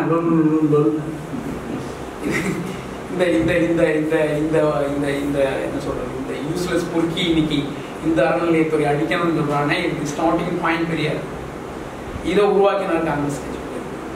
3ஆவதா இந்த குருகுல போராட்டம், நம்ம ஐயர்வாள் தனியாக உட்காந்து சாப்பாடு போட்டாரே அந்த விஷயம். அதுக்கு பிறகு இடஒதுக்கீடு பிரச்சனை, வீதாச்சார பிரச்சனை, இந்த எல்லா விஷயங்களையும் தீர்மானங்களாக காங்கிரஸ் கட்சிக்குள்ளேயே கொண்டு வந்தவர் பெரியார். காங்கிரஸ் கட்சி மாநாட்டில் இந்த தீர்மானங்களை எல்லாம் கொண்டு வர்றாரு. தோக்கடிச்சிடறாங்க. ஒரு திருப்பும் கூட இந்த தீர்மானங்கள் காங்கிரஸ் கட்சி மாநாட்டில் நிறைவேறது. அப்போ அதுக்கு பிறகுதான் வெளியே வந்து அவர் சுயமரியாதை இயக்கத்தை உருவாக்குற பொழுதும், அவங்க நல்ல வேலையா நீதி கட்சிக்காரன் ஆட்சிக்கு வர பொழுதும் நீதி கட்சிக்காரனை வச்சு இந்த வேலையை எல்லாத்தையுமே முடிச்சிடுறாரு. இந்த விஷயத்தை தான் வந்து ஒரு எஸ்பிஆர் வந்து ரொம்ப பெருமையா விரிவா எழுதுவார். எப்படி வந்து நீதி கட்சியை வந்து பெரியார் பயன்படுத்தினார் தன்னுடைய தேவைக்காக. அப்ப நீதி கட்சியை பத்தி விமர்சனம் உள்ளவங்க எல்லாம் அதை கொஞ்சம் இடிக்கும். நீதி கட்சி என்ன இப்படி சொல்றாங்களே, நீதி கட்சி விஷயத்துக்குள்ள பெரியார் தன்னுடைய தேவைக்காக எப்படி நீதி கட்சி கேசவனும் அந்த தன்மைகளை பற்றி மிக விரிவாக பேசுகிறார். ரெண்டாவது விஷயம், இந்த ஈரோடு திட்டம் அல்லது சமதர்ம கட்சி உருவாக்கம். பெரியார் வந்து ரஷ்யாவுக்கு போகிறதுக்கு முன்னாடி ஒரு ஒரு ஒரு சிங்காரவேலர்கிட்ட ஒரு சமதர்ம கட்சி உருவாக்கணும், தென்னிந்திய சமதர்ம கட்சி அப்படிங்கிறத அவர் ஒரு சுயமரியாதை இயக்கத்தினுடைய இன்னொரு கவுண்டர், இன்னொரு அமைப்பா, அந்த சுயமரியாதை இயக்கத்தை அழிச்சிட்டல்ல, அந்த இன்னொரு அமைப்பை உருவாக்கணும்னு அவருக்கு சொல்றாரு. இவர் திட்டங்களை எல்லாம் உருவாக்குறாரு. பெரியார் வந்த உடனே ஈரோட்டில் மிகப்பெரிய ஒரு கூட்டம் நடக்குது. தமிழ்நாட்டிலிருந்து மிக முக்கியமான அறிவாளிகள் எல்லோரும் அதில் கலந்து கொள்றாங்க. அப்படி கலந்து கொள்றப்ப அதில் சிங்காரவேலருடைய சமதர்மம், சோசலிசம் இப்படியான விஷயம், பெரியார் சோவியத் ரஷ்யா போயிட்டு வந்து ரஷ்யா பற்றிய ரொம்ப பெருமையோடு எழுதுகிற பேசுகிற விஷயம், கம்யூனிஸ்ட் கட்சி அறிக்கையை தமிழில் மொழிபெயர்க்கிற விஷயம், இப்படி நிறைய விஷயங்கள் நடக்கிற பொழுது பெரியாரோடு கூட இருந்த பலர், குறிப்பாக இந்த தென் மாவட்டங்களைச் சேர்ந்தவர்களும் கியாபை விஸ்வநாதன் இந்த மாதிரியான பல பேர் பெரியாருடைய இந்த சமதர்மம் சம்பந்தப்பட்ட விஷயத்தை ஒத்துக்கல. அப்ப பெரியாருக்கு அவங்க தான் முக்கியமான ஆட்கள். பா ஜீவானந்தத்தையும் சாத்தங்குளம் ராகவனையும் வச்சுட்டு அவர் ஒன்றும் கட்சி கட்ட முடியாது. எப்போ இப்போ இவங்களோட நான் தன்னுடைய அடையாளப்படுத்திக் கொள்வதா அல்லது இந்த தன்மையில் கொண்டு செல்வதா என்கிற இந்த பிரச்சனை பெரியாருக்கு வருகிறது. இந்த பிரச்சனை 1932 to 36 வருது. அப்போ வர்றப்போ 34 ஜீவா வெளியே போயிடுறாரு. வெளியில போயிட்டு அவர் சுயமரியாதை சமதர்ம கட்சின்னு ஒரு கட்சி உருவாக்குறாரு. அந்த ராகவன் அவனும் சேர்ந்து நடந்தாங்க. அதுக்கு வந்து அவங்க அறிவுன்னு ஒரு பத்திரிகையை ஒரு 12 இஷ்யூ கொண்டு வந்தாங்க கட்சியில். அந்த கட்சி சேர்ந்து திருச்சியில ஒரு பெரிய மாநாடு நடந்தாங்க. அந்த மாநாட்டை திறந்து வைத்து பேசுகிறவர் டாங்கி. தமிழ்நாட்டினுடைய அவ்வளோ பேரும் அந்த இதில் கூறுகிறாங்க. அப்போ பெரியார் உருவாக்கின இந்த சமதர்ம கட்சிக்கான கவுண்டர் கட்சியை ஜீவா உருவாக்கினார். அதுக்கான ஒரு தொண்டர்களை தமிழ்நாடு முழுக்க அவர் வந்தார். அப்ப அந்த வரலாறு கேசவனுக்கு தெரியல, அவர் இதை பதிவு பண்ணல. அந்த ஜீவாவனுடைய அந்த சமதர்ம கட்சி அது சம்பந்தப்பட்ட விஷயங்கள் இல்லை. ஆனா இந்த சிங்காரோட உருவாக்கின இந்த கட்சி, இதுக்குள்ள வந்த முரண், இதுல எப்படி பெரியார் ரோல் எடுத்தாரு, அந்த பெரியாருக்கு எப்படி பின்னாடி 36க்கு பிறகு அந்த ரோலை மாத்துறாரு. அப்ப அது சார்ந்த விஷயங்கள் பற்றியான நல்ல விரிவான பதிவுகளை புரட்சி, பகுத்தறிவு, குடியரசு 3 பத்திரிகைகளில் இருக்கக்கூடிய தரவுகளை அடிப்படையாக கொண்டு இந்த மனப்பரப்பை உருவாக்கியிருக்கிறார். இந்த வகையில் பெரியாரை ஒரு இடதுசாரி சாய்வு உள்ளவராக நாம் புரிந்து கொள்வதற்கு இந்த புத்தகம் ரொம்ப உதவும். அப்ப அந்த இடதுசாரி சாய்வு தன்மையிலிருந்து பெரியார் பிற்காலங்களில் எப்படி மாறுகிறார், எப்படி மாறுகிறார், இது ஒரு பெரிய பிரச்சனையான விஷயம். நிறைய விஷயம் அந்த விஷயம் இங்கே தீர்மானிக்க முடியாது.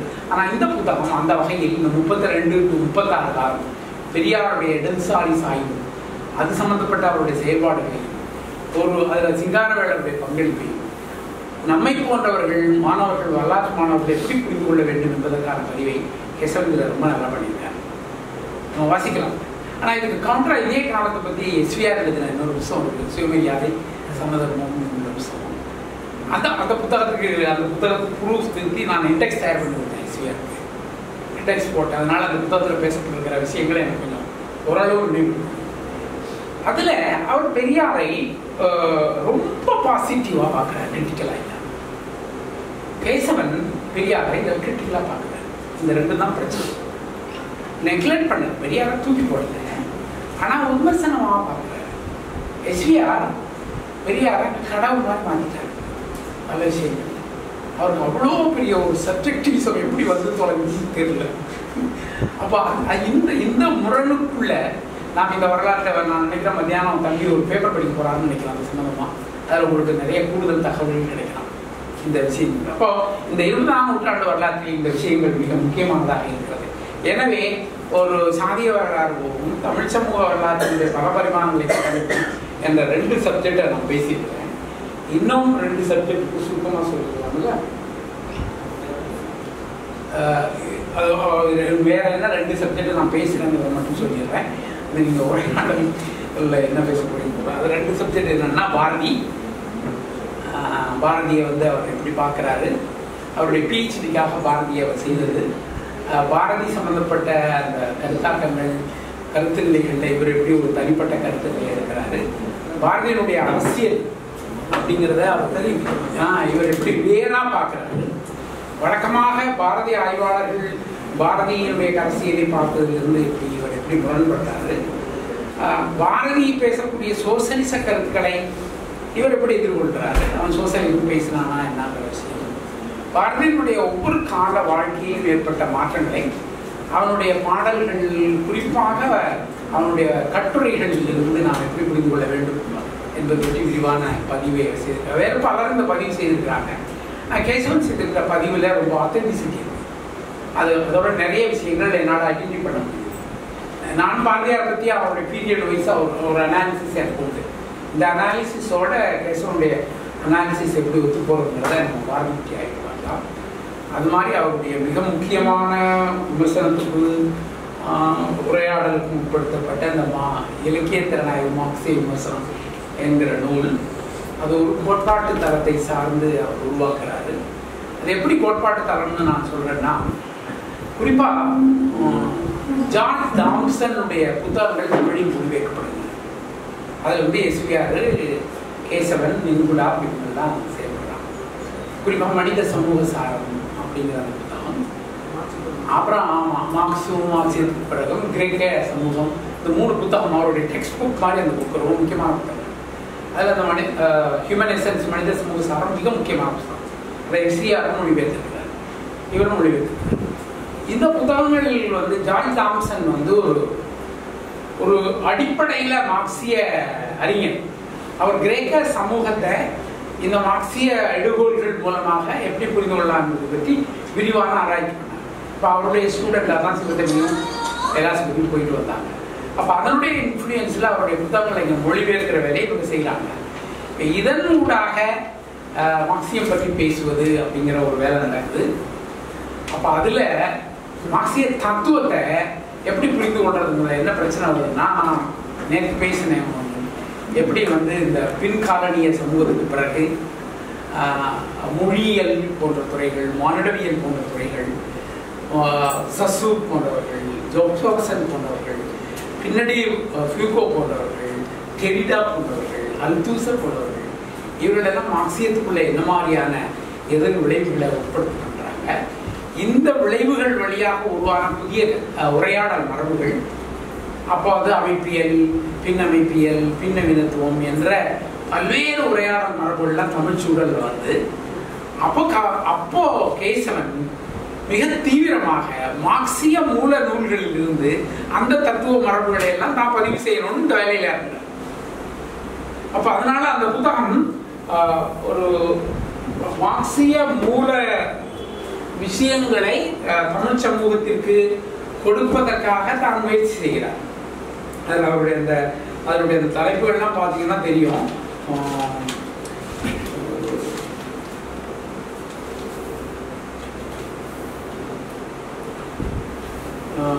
கலைன்னா என்ன, கலைக்கும் உலகளாவிய ஒரு சாட்சியம் உண்டா, உலகளாவிய கலை உண்டா, சமூகவியல் பின்னோட்டத்தில் எப்படி கலையை பார்க்கறது, மார்க்சியம் அதை எப்படி பார்க்குது, மார்க்சியம் ஒரு குறிப்பிட்ட வர்க்கத்தின் தத்துவம் மட்டுமா, எல்லாருக்குமா, மார்க்சியம் ஒரு குறிப்பிட்ட நாட்டின் காலகட்டத்தின் தத்துவமா, மார்க்சியம் காலாவதியாகிவிட்டதா, மார்க்சியம் வளர்ச்சி மறுக்கும் தத்துவமா, மார்க்சியமும் அறிதல் கோக்னிஷன் என்ற கோட்பாடை எப்படி பார்க்கிறது, இயங்கியல் பொருள்களும் கலைக்கும் என்னும் தொடர்பு, பிரதிபலிப்பு கொள்கையை நாம் எப்படி படிக்கிறது, மார்க்சியர்களுடைய கலை இலக்கிய ஈடுபாட்டை மார்க்ஸ், லெனின், மாவோனுடைய படிப்புகளிலிருந்து மேற்கோள்களிலிருந்து நாம் எப்படி படித்து கொள்வது, அது மாதிரி கலையின் தோற்றம், கலையின் புராதன தன்மை, அதில் இருக்கக்கூடிய மேல்தளம், அடித்தளம்,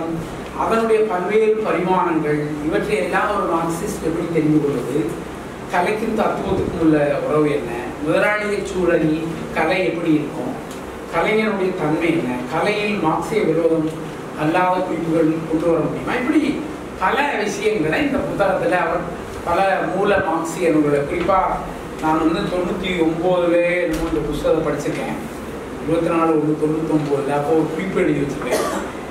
மனித சமூக சாரம் பற்றிய 10 மேற்கோளை கொடுத்துருக்காரு. இதில் மாவோனுடைய ஏனான் சொற்பொழிவு பற்றி விரிவாக பதிவு பண்ணியிருக்கிறாரு. இலக்கியம் பற்றி லெனின் பேசிய விஷயங்களை ரொம்ப விரிவாக பதிவு பண்ணியிருக்கிறாரு. லூனாசாஸ்கியினுடைய இலக்கியம் பற்றிய விஷயங்களை விரிவாக பதிவு செய்திருக்கிறாரு. மார்க்ஸ் கலை இலக்கியம் பற்றி சொன்ன அவ்வளவு தகவல்களையும் திரட்டியிருக்கிறாரு. லிண்டியோ போன்றவர்கள் கலை இலக்கியம் பற்றி பேசிய விஷயங்களை சேர்த்திருக்கிறாரு. இப்ப இவங்களுடைய இந்த எல்லா விஷயங்களையும் இணைத்து இந்த புத்தகம் எழுதியிருக்கிறார் இத்தொகுப்பில் சொல்லி ஒரு குறிப்பு எழுதி வச்சிருக்கேன் 99. அப்போ இந்த இதுதான் அவருடைய இந்த ஒர்க்கு. இது பற்றிய விமர்சனங்கள், அது பற்றிய விவகாரம், அவர் ஒரு என்ன சொல்றது ஸ்டாலினிஸ்ட், அப்போ ஸ்டாலினிய தன்மைகளை நிலைமைப்படுத்துற மாதிரி எழுதிட்டாரு. இப்படி பல விஷயம். அதுக்கு ஒரு அவரே ஒரு நல்ல அழகான குட்டி புஸ்தகம் பதில் போட்டு அவரே எழுதியிருக்கிறாரு. அது ரொம்ப ரொம்ப மெச்சூர்டாக எழுதியிருக்கிறாரு. ஒரு கோபமான வார்த்தையை, கெட்ட வார்த்தையெல்லாம் இல்லாமல் அவ்வளோ அழகாக இருக்குது பதில் எழுதியிருக்காரு. ஆனால் அவரை பற்றி எழுதுனவங்க கடுமையாக திட்டினாங்க. அதை ரெண்டையுமே பார்க்க முடியும். அவ்வளோ கடுமையாக திட்டினவங்களுக்கு ரொம்ப நசுக்கான ஒரு அகடமிஷியன் மொழியில் அவர் பதில் எழுதியிருக்கிறாரு. இப்படி கேசவன் ஒரு மிகப்பெரிய விரிந்த பரந்த தளத்தில் அவர் செயல்பட்டிருக்கிறார். அவருடைய கட்டுரைகள், அவருடைய சிறு பிரசுரங்கள், இடஒதுக்கீடு பற்றி, கல்வி பற்றி, வேற விஷயங்கள் பற்றி, இந்த மாதிரியான இவைகளை தான் முக்கியமானவை. இந்த எல்லா விஷயங்களையும் வைத்து பார்க்கிற பொழுது கேசவன் என்கிற ஒரு தமிழ் சமூகத்தில் உருவான ஒரு மார்க்சிய அறிஞன் தமிழ் சமூகத்தினுடைய வரலாற்று போக்குகளை இலக்கிய பிரதிகளின் ஊடாக கண்டறிகிற ஒரு பயணத்தில் அவர் தீவிரமாக செயல்பட்டிருக்கிறார். அதே போல மிக மோசமான ஒரு சாதியம் என்ற ஒரு தன்மையை நாம் எப்படி புரிந்து கொள்ள வேண்டும் என்பதற்கான அக்கறை அவரிடம் இருக்கிறது. அதே போல சோவியத் தகர்வும் அது சார்ந்த தமிழ் சமூகத்தில் உருவான புதிய புதிய கோட்பாடுகளும், அந்த கோட்பாடுகள் வருகிற காலத்திலே மார்க்சியம் என்கிற ஒரு கோட்பாட்டை நாம் எப்படி முன்வைக்க வேண்டும் என்ற அக்கறையும் அவருடைய இந்த எழுத்து பணிகளின் ஊடாக மிக விரிவாக பதிவாகியிருக்கிறது. அது ஆளுமைகளாக இருக்கக்கூடிய பெரியாரை, சிங்காரவேலரையும் அவர் பதிவு செய்வதும் அதற்குள் அடங்கும். இதெல்லாம் இல்லாமல் அவருடைய நடைமுறை அரசியலில் செந்தாரகை போன்ற பத்திரிகைகளிலும் வேறு பத்திரிகைகளிலும் பல விஷயங்களை எழுதியிருக்கிறார். அதை நம்முடைய சந்திரசேகரன் தொகுத்து ஒரு புத்தகம் போட்டிருக்காரு, இலக்குகள்னு சொல்லி. அது நல்ல ஒரு குட்டி புத்தகம். அந்த புத்தகத்தில் பார்த்தீங்கன்னா இந்த தன்னார்வ குழுக்கள், இடதுசாரி புதிய போக்குகள், அரை நிலவுடைமை கலாச்சாரம், திருத்தல்வாதம், லாட்ரி, திரைப்படம், ஆபாச இலக்கியம், இப்படி கலாச்சாரம் பற்றியும் இங்கு இருக்கக்கூடிய சமூக அமைப்பு பற்றியும் அவர் எழுதிய பல கட்டுரைகள் எல்லாம் தொகுக்கப்பட்டிருக்கிறது. இப்படி நடைமுறை சார்ந்த அரசியல், அதற்கான ஒரு தத்துவ பின்புலம், அதற்கான ஒரு வரலாற்று தேடல் என்ற ஒரு பரிமாணத்தோடு செயல்பட்ட ஒரு மனிதராக கேசவனை நாம் கொண்டாட வேண்டும். நன்றி, வணக்கம்.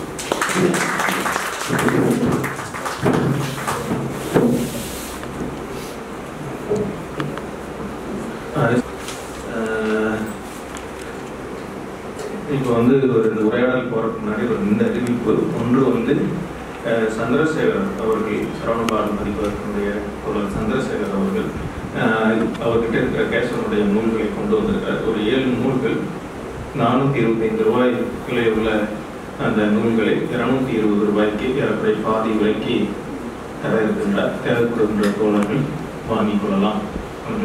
இன்னொன்று இந்த காலையில் பதிவு செய்யறதுக்கு நேரமே வாங்க சொல்லியிருந்தோம். வாய்ப்புள்ள தோழர்களுக்கு நிறைய பேருக்கு நானே ரொம்ப ஒரு தவறா பல்வேறு குடிகள், குறுநில மன்னர்கள், இவர்களுக்கிடையே நடந்த போர் பற்றி, குறிப்பாக வன்குல குடிகள் மீது மென்குல வேந்தர்கள் நடத்திய யுத்தங்களை பேராசிரியர் சுட்டிக்காட்டினார். இதை ஒட்டித்தான் வேலுசாமி அவர்கள், பின்னால் களப்பிரர்கள், தமிழ்நாட்டின் வன்குல குடிகள், ஒரு காலத்தில் தங்களால் அடக்கி ஒடுக்கப்பட்ட வன்குல குடிகள்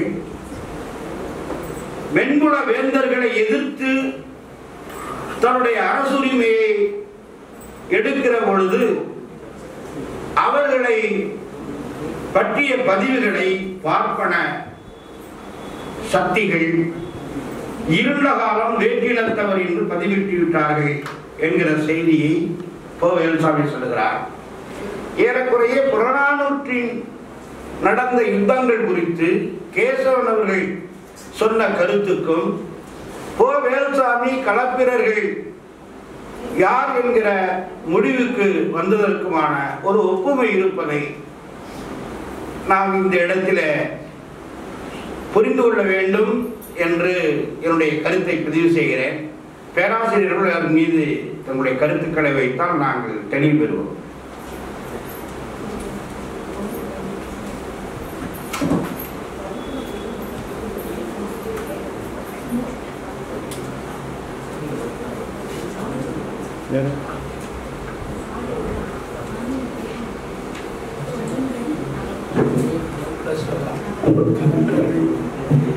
களப்பிரர்கள் யார் என்பது தமிழ் சமூகத்தில் மிகப்பெரிய சுவையான உரையாடல்களை உருவாக்கிய ஒரு பொருள். அது இப்போ பாரம்பரிய தமிழ் வாத்தியார்கள் தான் இந்த இருண்ட காலம்னு சொல்லிட்டாங்க. அது இருண்ட காலம் இல்லை அப்படிங்கிறத மயிலை சீனிவானசாமி விரிவான தன்னுடைய ஆய்வுகள்லாம் அது மாதிரி பெரியவரும் அருணாச்சலமும் அவருடைய ஆய்வுகளிலும் அதெல்லாம் டிஸ்ப்ரூவ் பண்ணிட்டாங்க. இன்னும் ரொம்ப சுவையாக சொல்லணும்னா திருக்குறள் தமிழில் தோன்றிய காலம் இருண்ட காலம் ஐயா. திருக்குறளே வந்த காலத்தை இருண்ட காலம்னு சொன்னோம்னா வேற என்னையா இப்படி ஒரு நிறைய விஷயங்கள். களப்பிரர்கள் என்கிற அந்த குழு எந்த பகுதியில் இருந்து வந்தவர்கள் எங்கிருந்து வந்தவர்கள் பற்றி நிறைய வெவ்வேறு வகையான கருத்துக்கள் இருக்கு. அதுல நமக்கு சின்னமனூர் செப்பேடுன்னு சொல்லி ஒரு செப்பேடு இருக்கு. அது மட்டும்தான் அதுக்கு ஒரே ரெஃபரன்ஸ், வேற ரெஃபரன்ஸ் ஒன்றுமே கிடையாது. அந்த செப்பேட்டில் பேசியிருக்க விஷயத்தங்களை வச்சுக்கொண்டு தான் எல்லோரும் பேசுறாங்க. இந்த நம்முடைய பக்கத்தில் இருக்கக்கூடிய ஆந்திர நிலப்பகுதி வேற நிலப்பகுதிகளில் இருந்து இங்கு குடியேறிய ஒரு இனக்குழுவாக அது இருக்கலாம். அவர்கள் அவைதீக மதத்தை பின்பற்றியவர்கள். அது ரொம்ப முக்கியமான விஷயம். அவர்கள் சமண பௌத்த இந்த சாங்கிய மரபு சார்ந்த பல்வேறு மதங்கள் அவர்கள் நடைமுறைப்படுத்தியவர்கள். அவர்கள் காலத்தில் உருவான 11 கணக்கு நூல்களில் பெரும்பகுதியான நூல்கள் எல்லாம் சமண பௌத்த நூல்கள் தான், அசிங்கம் பேசுகிற நூல்கள். அப்போ அப்படியான பின்புலத்தில் அந்த கலப்பர்கள் பற்றிய ஆய்வுகள் இருக்கு. வேலுச்சாமி சொல்றது மாதிரியான இந்த விஷயத்துக்கான ரெஃபரன்ஸ் எங்கிருந்து சொல்றாரு என்னன்னு தெரியல. அது படிச்சாப்பே நம்ம வேற விஷயத்தை பார்க்கலாம். நன்றி.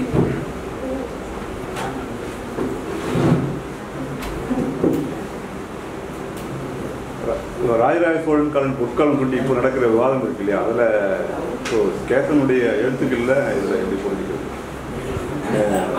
இருக்கா? அந்த எழுத்துக்கள் எல்லாம் இருக்கா? இருக்கு. குறிப்பா ரொம்ப விரிவா இல்லை. இந்த பிரம்மதேய கிராமங்கள் பத்தி இருக்கிற அந்த கட்டுரை பிற்கால சோழ காலத்தில் உருவான சாதி சமய உருவாக்குங்கிற ஒரு கட்டுரை, 2 கட்டுரை இருக்கு. இந்த கட்டுரையில அவர் இந்த பிரம்மதேய கிராமங்கள், பார்ப்பனியம், அதுக்குள்ள உறவு, அது சார்ந்து உருவான ஜாதிய பின்புலங்கள் பத்தி விரிவா பதிவு பண்ணியிருக்காரு. அந்த ராஜராஜ சோழனை விமர்சனம் பண்ற அவனுடைய நடவடிக்கைகள், அது மாதிரியான விஷயங்கள் பற்றி அவர் அதிகமாக அதுக்குள்ள பண்ணல. அவர் சாதி, பிராமணியம், பிரம்மதேயம் இதை பற்றியான அந்த காலத்து வரலாறு பற்றி போன விஷயம் என்னன்னா, இந்த பார்ப்பனியத்தை ஒரு தமிழ் சமூகத்தினுடைய மிக முக்கியமான நிறுவன சக்தியாக உருவாக்கியதில் பிற்கால சோழர்களுக்கு முதன்மையான நன்மை. அவர்கள் தான் எல்லாம் கோயில்களில் பார்ப்பனர்களை பூசாரிகளாக கொண்டாந்து போட்டாங்க. அவங்க தான் பார்ப்பன சேரிகளை உருவாக்கினாங்க, அக்ரஹாரங்களை உருவாக்கினாங்க. அவங்க தான் சமஸ்கிருதம் சொல்லிக் கொடுப்பதற்கான பள்ளிக்கூடங்களை தமிழ்நாடு முழுக்க 100கணக்கில் உண்டாக்கணும். அதுக்கெல்லாம் ஃபண்டு கொடுக்கும். இப்படியான தன்மைகள் அவங்க உண்டு அந்த பக்கம் கலாச்சார தரத்தில். அந்த பின்புலம் சார்ந்து அந்த பார்ப்பனிய கருத்தாக்கம் சார்ந்து சாதிய கட்டமைப்புகளை வடிவமைத்தது, அதுலேயும் அவங்களுக்கு பெரிய பங்கு உண்டு. இன்னொரு பக்கம் தென் மற்றும் தென்கிழக்கு ஆசிய நாடுகள் முழுக்க கொள்ளையடிச்சதும் இன்னொரு. அதைத்தான் இங்கே பொற்காலம். அவங்க எங்கே போய் இருந்ததெல்லாம் அடிச்சு தூக்கிட்டு வந்தது. இங்கே இந்த பக்கம் கர்நாடகத்தினுடைய எண்டு, இங்கே இந்த பக்கம் கம்போடியா, இந்த பக்கம் கடல் இருக்கிறதுனால போக முடியல அவங்களால. அதனால இந்த நிலப்பகுதியோட முழுக்க வசப்படுத்திய ஒரு வல்லரசா இருந்திருக்கான். 9ஆம் நூற்றாண்டு தொடங்கி 13ஆம் நூற்றாண்டு 12ஆம் நூற்றாண்டை காலம் அப்படியான வல்லரசு சாதித்த விஷயங்களை தான் இப்ப நிறைய விமர்சனத்துக்கு கொடுத்திருக்காங்க. அந்த அந்த அந்த அவனுடைய வல்லரசு மூலமாக யார் பாதிக்கப்பட்டாங்க, அதுல யார் கீழே இருந்தாங்கங்கிற பற்றிய விவாதம் தான் இன்னைக்கு இங்க இப்ப நடத்திட்டு இருக்கிற விவாதம். ஏன் அவனை பொற்காலம்னாக்க எந்த ராஜாவும் இவ்வளவு பெரிய இம்பீரியலிஸ்டா தமிழ்ல இல்லை, அவன் மட்டும்தான் இருந்ததுனால நம்மளால அந்த பொற்காலம்னு சொல்லிட்டாங்க. சங்ககாலம் தானே பொற்காலம் சொல்லிட்டு இருந்தாங்க முதல்ல. சங்ககாலம் பொற்காலம் சொல்றது வேற ஸ்கூல். ஆமா, அது எப்படின்னா சங்க காலத்துல ஜாதி இல்லை, சங்க காலத்துல கடவுள் இல்லை, சங்க காலத்துல பின்னாடி வந்த பல்வேறு விஷயங்கள் எல்லாம் இல்லாத ஒரு செக்குலார் சொசைட்டி அப்படிங்கிற சென்ஸ்ல பொற்காலம்னு சொல்லுவாங்க. மனித உறவுகள், காதல், இப்போ காதல் பற்றிய பிரச்சனை இல்லை, அதெல்லாம் அதை வச்சு. ஆனா ஒரு பொலிட்டிக்கல் அட்மினிஸ்ட்ரேஷன்ல அதுதானே நம்ம ரொம்ப முக்கியமா சொல்றோம். மோடியின் பொற்காலம், கலைஞரின் பொற்காலம் அப்படின்னு சொல்றோம்ல, அந்த கேட்டகரியில தான் சோழ காலத்தினுடைய பொற்காலம்னு சொல்றாங்க. வேற ஒன்று, அது ஒரு கல்ச்சுரல் பொற்காலம், இது ஒரு இம்பீரியலிஸ்ட் பொற்காலம். ஆனா நீங்க முதல்ல ஒரு தடவை சொல்லத்துல ஒரு நீங்க விஜயநகர அந்த அந்த சமூகத்துல தான் இந்த சாதி இருக்குமான்னு சொல்லிட்டு நீங்க ரெண்டுத்தையும் எப்படி இணைச்சு புரிஞ்சுக்கிறதுன்னு கேட்டேன். ஏன்னா தந்தனே செக்மெண்டா பிரிக்கிறாங்க. இப்ப என்ன பிரச்சனை ஆகுதுன்னா, இல்ல பரியம் செக்மெண்டா பிரிஞ்சது, செக்மெண்டா ஒவ்வொன்றும் வரலாற்று தனித்தனியா பிரிச்சிடறாங்களே, அந்த எப்படி கண்ணோட்டங்கள் எப்படி பிரிக்க முடியும்? அதான் கேட்கிறேன். அதான் எப்படி பிரிக்கிறாங்க? 7ஆம் நூற்றாண்டிலிருந்து ஜாதி எஸ்டாப்ளிஷ் ஆகுது. பல்லவன் காலத்துல சமஸ்கிருதம் ஆட்சி மொழி, பல்லவன் காலத்துல கிரகார்த்தம் உண்டாங்க, அப்பயே எல்லா விஷயமும் முடிஞ்சிருக்கு. அதுக்கு பிறகு சோழன் அதனுடைய உச்சத்துக்கு போறான். சோழனுடைய செஞ்சு முடிக்காத பல விஷயங்களை எல்லாத்தையும் இந்த விஜயநகர மன்னர்கள் நாயக்கன்னு முடிச்சு வைக்கலாம். ஒரு எடுத்துக்காட்டா சொல்லணும்னா, ஒரு கோயில் எடுத்துக்கிட்டீங்கன்னா பல்லவன் காலத்துல வெறும் கருவறை மட்டும்தான் இருக்கும். பிற்கால சோழர் காலத்துல அவன் மிகப்பெரிய மதில்கள் அதையெல்லாம் தொட்டி சுத்தி கட்டிடுவான். விஜயநகர மன்னன் காலத்துல பாத்தீங்கன்னா நிறைய தூண்களை கட்டி விட்டுறான். நாயக்கன் காலத்துல பாத்தீங்கன்னா நிறைய மணிமண்டபங்களை கட்டி விட்டுறான். இப்போ ஒவ்வொரு கோயிலும் ஏறக்குறைய 1000 வருஷத்தினுடைய அவ்வளவு பதிவுகளையும் உள்ளடக்கித. அதுக்குள்ள ஸ்டேட் கல்ச்சுரல் பினாமினாவை எப்படி ஃபங்க்ஷன் பண்ணுங்கிற ஆத்தென்டிசிட்டி அப்படித்தான் நம்ம வரணும். அது கூட ஜாதி.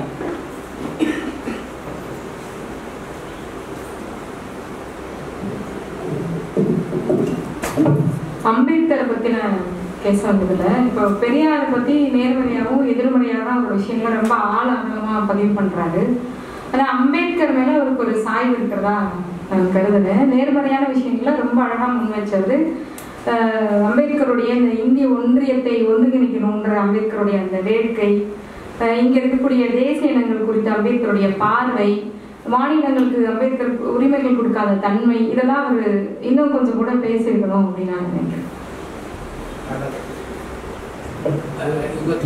சொன்ன எல்லா விமர்சனங்களும் அம்பேத்கர் பத்தி கேசவனுக்கு உண்டா அப்படின்னா உண்டு, இல்லைன்னு நான் சொல்ல மாட்டேன். ஆனால் அது அவருடைய பிரதான நோக்கம் இல்லை. ஒடுக்கப்பட்ட மக்களுடைய விடுதலைக்கு அம்பேத்கருடைய பங்களிப்பு முக்கியம் கருது. அப்ப நம்ம ஒடுக்கப்பட்ட மக்களுடைய ஒருங்கிணைப்பும் இயக்கமாக்குதலும் என்ற நோக்கத்தில் நாம் அம்பேத்கரை பற்றிய விமர்சனங்களை முன்வைக்கணுமே ஒழிய அம்பேத்கரை அந்நியப்படுத்தி தனிமைப்படுத்துகிற அந்த விமர்சனங்களை முன்வைக்கக்கூடாது என்பது போன்ற பார்வை கேசவன். நீங்க சொன்ன விமர்சனங்கள் எல்லாம் அங்கங்க நாசுக்கா விட்டுட்டார். சீர்திருத்த மனநிலைமை உடையவராக இருக்கார், ஏகாதிபத்திய ஆதரவாளராக இருக்கார், சட்டத்தின் மூலமாக எல்லாத்தையும் செஞ்சிடலான்னு நம்புறார். இதெல்லாம் அவருடைய சொற்கள் இருக்கு. ஆனால் ரொம்ப ரொம்ப பெருசாக விரிவாக எழுதல அம்பேத்கர் ரொம்ப குறைச்சா தான் எழுதியிருக்காரு. இந்த அம்பேத்கரை பற்றிய டிஸ்கஷனே இப்போ நடக்கிற அளவுக்கு அப்போ இல்லையே. அவருடைய பீரியடில் இல்லை, இப்போ தானே அது சூடுபட்டுருக்கு. அதனால் நம்ம அதை அவர்கிட்ட எப்படி வச்சு நம்ம பாஸ் முடியும், அது ஒரு பிரச்சனை இல்லை. பேசு.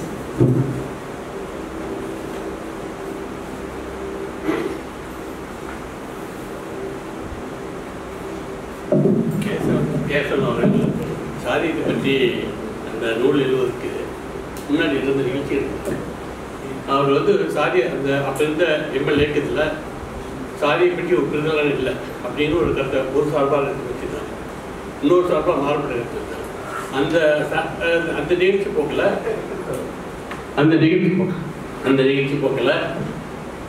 நான் அது சாதியை மறுக்க ஒரு கருத்தை கொடுத்தப்பட்டது. அதான் முதல்ல அவர் பண்ணாங்க. அதை தொடர்ந்து நான் வந்து கேசவர்கிட்ட ஒரு கோரிக்கை வச்சேன், நீங்கள் இப்போ இருக்கிற சூழ்நிலையில் இந்த சாதியத்தை பற்றி நிறைய புத்தகங்கள் எழுதணும் அப்படின்னு ஒரு கருத்தை வச்சோம். அப்போ வந்து கருத்தை கூட ஏற்றுக்கிட்டார். சரி, யோகனான்னு ஒருத்தர் அவர் வந்து அசுரத்து அப்படிங்கிற ஒரு நாவல் எழுதினார். அது எப்படின்னா இலங்கையுடைய ஆரம்பம் முதல் எண்டு வரையில், அதாவது அவருந்தக வரை 3 விதமான புத்தகம். அது ஒரு ஆங்கிலத்தில் அந்த ஸ்டைல் இருக்குன்னு சொன்னாங்க. அதே மாதிரி 3 சேர்த்து படித்தாலும் ஒரே மாதிரி இருக்கும், தனி படித்தாலும் ஒரே மாதிரி இருக்கும். அப்படிங்கிற அதை சொல்லும் பொழுது தான் அது என்ன பண்ணார், கம்ப்யூட்டர் கலந்தப்பட்டு வரும் சாதியம் கோயிலில் போராட்டம் அப்படிங்கிற 3 புத்தகத்தையும் ஒன்றா படித்தாலும் ஒரே கருத்து வரையும் அந்த மாதிரி, தனித்தனியாக படித்தாலும் மாதிரி எழுத ஆரம்பித்தார் அவர். அதுக்கப்புறம் தான் அந்த புத்தகம் வெளிவருவதற்கு எவ்வளோ கஷ்டப்பட்டு எனக்கு தெரியும். ஏனெனில் அப்போ வந்து அவர் இயக்கத்தில் இருந்தார். அந்த இயக்கத்தில் இருக்கும் பொழுது அந்த புத்தகம் வெளியே ஒருவரை சென்று பார்த்து அவர் ஒப்புதல் அளித்த பிறகுதான் புத்தகம் வெளியே வரும். அந்த மாதிரி சிச்சுவேஷன் இருந்தது. அப்போ ஒரு புத்தகத்தை வெளியிடுவதற்கு மிக நீண்ட காலம் எடுக்கப்பட்டது. அந்த நீண்ட காலம் எடுக்க பொழுது அடுத்த காலத்துக்கு மாறி போயிடும். அந்த சமயத்தில் தான் நாங்கள் ஒரு மார்க்ஸ் டிஎஸ்ஆர்லாம் நிறைய பேர் சேர்ந்து ஒரு போட்டத்தை போட்டு இந்த மாதிரி குயிக்காக வெளியிடணும். அப்போ அந்த மாதிரி வெளியிடும் பொழுது என்ன செய்யலாம் அப்படிங்கும் பொழுது மேலே போக வேண்டியதில்லை, தவறோ சரியோ வெளியிடலாம், வெளியிட்ட பிறகு உபசம் பொழுது திருத்திக்கலாம் அப்படிங்கிறதுல ஒரு முடிவு எடுத்த பிறகு தான் புத்தகங்கள் வெளியிட்டது. சிங்காளர் பற்றியும் சேவரை பற்றியும் தான். சிங்காளர் எழுதுவதற்கான காரணம், முக்கிய காரணம் புத்தகம் சேர்ந்த ஒரு பேராசிரியர் நடந்துட்டு கேட்கிறேன். அவர் தான் ஆரம்பம். அங்கே அந்த ஒரு எழுதி எனக்கு கொஞ்சம் பேச கொஞ்சம் உடம்பு சொல்லலை. அவர் எழுதி சிந்தனை சிற்பி சிங்காளர் எழுந்த புத்தகம் தான். அப்போ ஒரு நிகழ்ச்சி, ஒரு கல்வெட்டு திருவள்ளிக்கங்க இருந்தது. அந்த கல்வெட்டில் உபய சாமிநாயகர் பேர் தான் முதல்ல இருக்கும். அது 1 லட்சம் ரூபா பேர் ஒரு மணி கடைசியில் இருக்கும். அப்படிங்கிற ஒரு செய்தி ஒரு ரெண்டு பொழுது அந்த புத்தகத்தை நான் தான் சொல்லும்பொழுது இவரை பற்றி எழுதுங்க அப்படின்னு சொல்லும் பொழுது அதை வரைவில் தேடுறாரு. அப்படி தேர்வுகளுக்கு கிடைச்ச புத்தகம் கிட்டத்தட்ட 12 புத்தகத்துக்கான வரைவில் இருந்தது. அது எழுதுறது கொஞ்சம் தான், மீதியெல்லாம் என்ன ஆயிடுச்சு, அது தவிர ஏதோ ஒரு அந்த இதெல்லாம் போயிடுச்சு. எழுதுதான் நிறைய எழுதியிருப்பார். அதில் அப்பயே விமர்சனம் வச்சாங்க, ஒரு பகுதி தான் அதில் இருக்குது, இன்னொரு பகுதி வரல. ஆனால் அவர் இருந்ததுனால அந்த 11 பகுதி வந்துருக்கும். அந்த அவ்வளோ தரவுகள் நாங்கள் போனோம். நம்ம இவர் வேலுமணி அவர் எல்லாம் போய் கேட்ட பொழுது இந்த புத்தகத்தை விமர்சனம் பண்ணுறாங்க. ஒவ்வொரு புத்தகமும் விமர்சனம் நடந்துருக்கீங்க. இந்த சென்னையில் எல்லைப்பட்டியில் எல்லா புத்தகங்களும் விமர்சனம் கூட்டம் நடந்துருக்கு. அவர் வேலுமணியை கேட்ட பொழுது அவர் உடம்பு சொல்ல பெற்றுறாரு. வரேன்னு சொன்னவர் திரும்ப வரமாட்டேன்னு சொல்கிறார். ஏன்னா விமர்சனம் இருக்குது அப்படின்னு. அதற்கப்புறம் கேசவன் வந்து வெளியே அந்த பெரியார் படிவத்து உள்ளவே இல்லை. குறிப்புகள் எடுத்துக்க முடியாது, அப்புறம் மறுத்துட்டாரு. ரகசியமாக தான் நிறைய குறிப்புகள் எடுத்தது தான் ஏதார்த்தம். நண்பர் மூலயமா அது பேர் எனக்கு நினைவில்லை. கதை சாப்பிட்டாங்க. அந்த சம்மந்தப்பட்ட அறையை கூட்டிட்டாரு. கேச வந்தாலும் உள்ள விடாது சொல்லிட்டாரு. அதுக்கப்புறம் அவரை வர நிறைய தெரிஞ்சுக்க முடியல.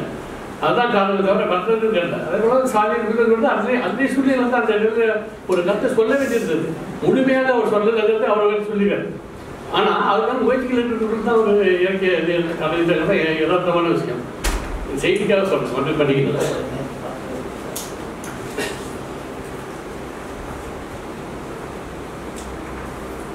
யாருக்கும் கருத்துக்கள் இல்லை என்று கேள்வி கருத்தே சொல்லலாம். கேள்விதான் கேட்கணுங்கிற ஒரு நல்ல கருத்து சொல்றேன், கேள்வி கேட்கலாம்.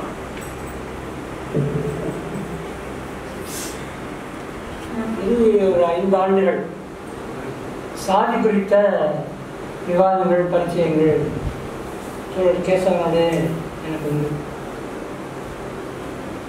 அந்த தமிழில் மிக விரிவாக வந்த புத்தகம் அந்த சாதியம் புத்தகம். அதன் மீது அப்படியே மதுரையில் இளைய மாணவகரன் அவருடைய அறிவுச்சொல் நடுவமும் தமிழக மக்கள் முற்பட்ட சார்பாக அமெரிக்கன் கல்லூரியில் அதன் மேலே ஒரு ஆய்வு கூட்டம் ஒன்று வச்சோம். கேசவன் கலந்துக்கிட்டாரு. அதெல்லாம் பரவாயில்ல கொண்டு போகிறதுக்கான முயற்சிகள்லாம் அந்த நேரம் எடுத்தோம். அந்த புத்தகம் வெளியாகிற அந்த காலம் வந்து தேவகோட்டையில் குறிப்பாக பண்ணை சாதி ஆதிக்கிறதுக்கு எதிராக போராடின மாடப்படி சுப்பு படுகொலையான நாடு. அந்த புத்தகத்தை கூட சுப்புக்கு தான் அது சமர்ப்பிச்சிருக்கேன். 90லேருந்து 95 வரை இறுதி உச்ச சட்டமாக இருந்த அந்த தேவகோட்டை வட்டார ஊஞ்சனை 80 அது சிபிஎம்எல் டிஎன்ஓசி சார்பில் நடந்த போராட்டம் எல்லாமே லிபரேஷன் குழுவால் நடந்த போராட்டம் இல்லை. அதுக்கு பிறகு 80 வந்து டிஎன்ஓசி முன்முயற்சி எடுத்தாங்க, மக்கள் உரிமை கழகம் சார்பாக. அதுக்கு பிறகு சிறுவாட்சியை மையப்படுத்திய வேலைகள் அனைத்தும் தான் வந்து லிபரேஷன் அமைப்பினுடைய வேலை. நானும் ஒரு ஊழியர். எப்போ தேவகோட்டையிலேருந்து மதுரை வருவேன் அப்படின்னு கேட்டுட்டு 2 பேரும் அடிக்கடி சந்தித்துக் கொள்வதும் பரிமாறுவதும், குறிப்பாக அங்கே இருக்கிற நிலவுடைமை நில ஆதிக்கம் சம்பந்தமான விஷயங்களை பரிமாறிக்கிறது, இது எல்லாமே வந்து அவரோட உண்டு. 98 செப்டம்பர் 13 மீண்டும் அந்த பகுதி 95 வரை உக்கிரமான போராட்டத்தில் இருந்த பகுதி 96, 97 மறுபடியும் பின்னுக்கு போகுது போராட்ட தன்மையில். 98 நான் மறுபடியும் பொருட்படுத்த உடனே முதல் நிகழ்ச்சி தேவகோட்டையில் நடத்த முடியல. காரைக்குடியில் சுப்பவனுடைய நினைவு நாள் செப்டம்பர் 13 அன்னைக்கு அந்த நிகழ்ச்சியில் தான் அவர் கலந்துக்கிறார். அதுக்கப்புறம் வேறு எந்த நிகழ்ச்சியில் அவர் கலந்துக்கிறார் கிடையாது. 13 தான் அவர் கலந்துக்கிட்ட இறுதி நிகழ்ச்சி. அது நான் அந்த நிகழ்ச்சிக்கு அழைச்சிருந்தேன். 16 அவர் இறந்து போகிறாரு. கிட்டத்தட்ட களத்துக்கு வந்து விஷயங்களை சேகரிக்கிறது, களத்துக்கு போயிட்டு வர்றவங்கள்ட்ட விஷயங்களை சேகரிக்கிறது, வெறும் அனுமானத்தில் யூகத்தில் பண்ணுற வேலை இல்லை. கேசவனுடைய அந்த வேலை என்பது சாதியம் குறித்த சாதியம் தலித் அரசியல். இந்த தலித் அரசியல் புத்தகத்தில் வந்து கட்டுரைகளில் கூட ஒரு கட்டுரை தலைப்பு நான் கொடுத்த தலைப்பு.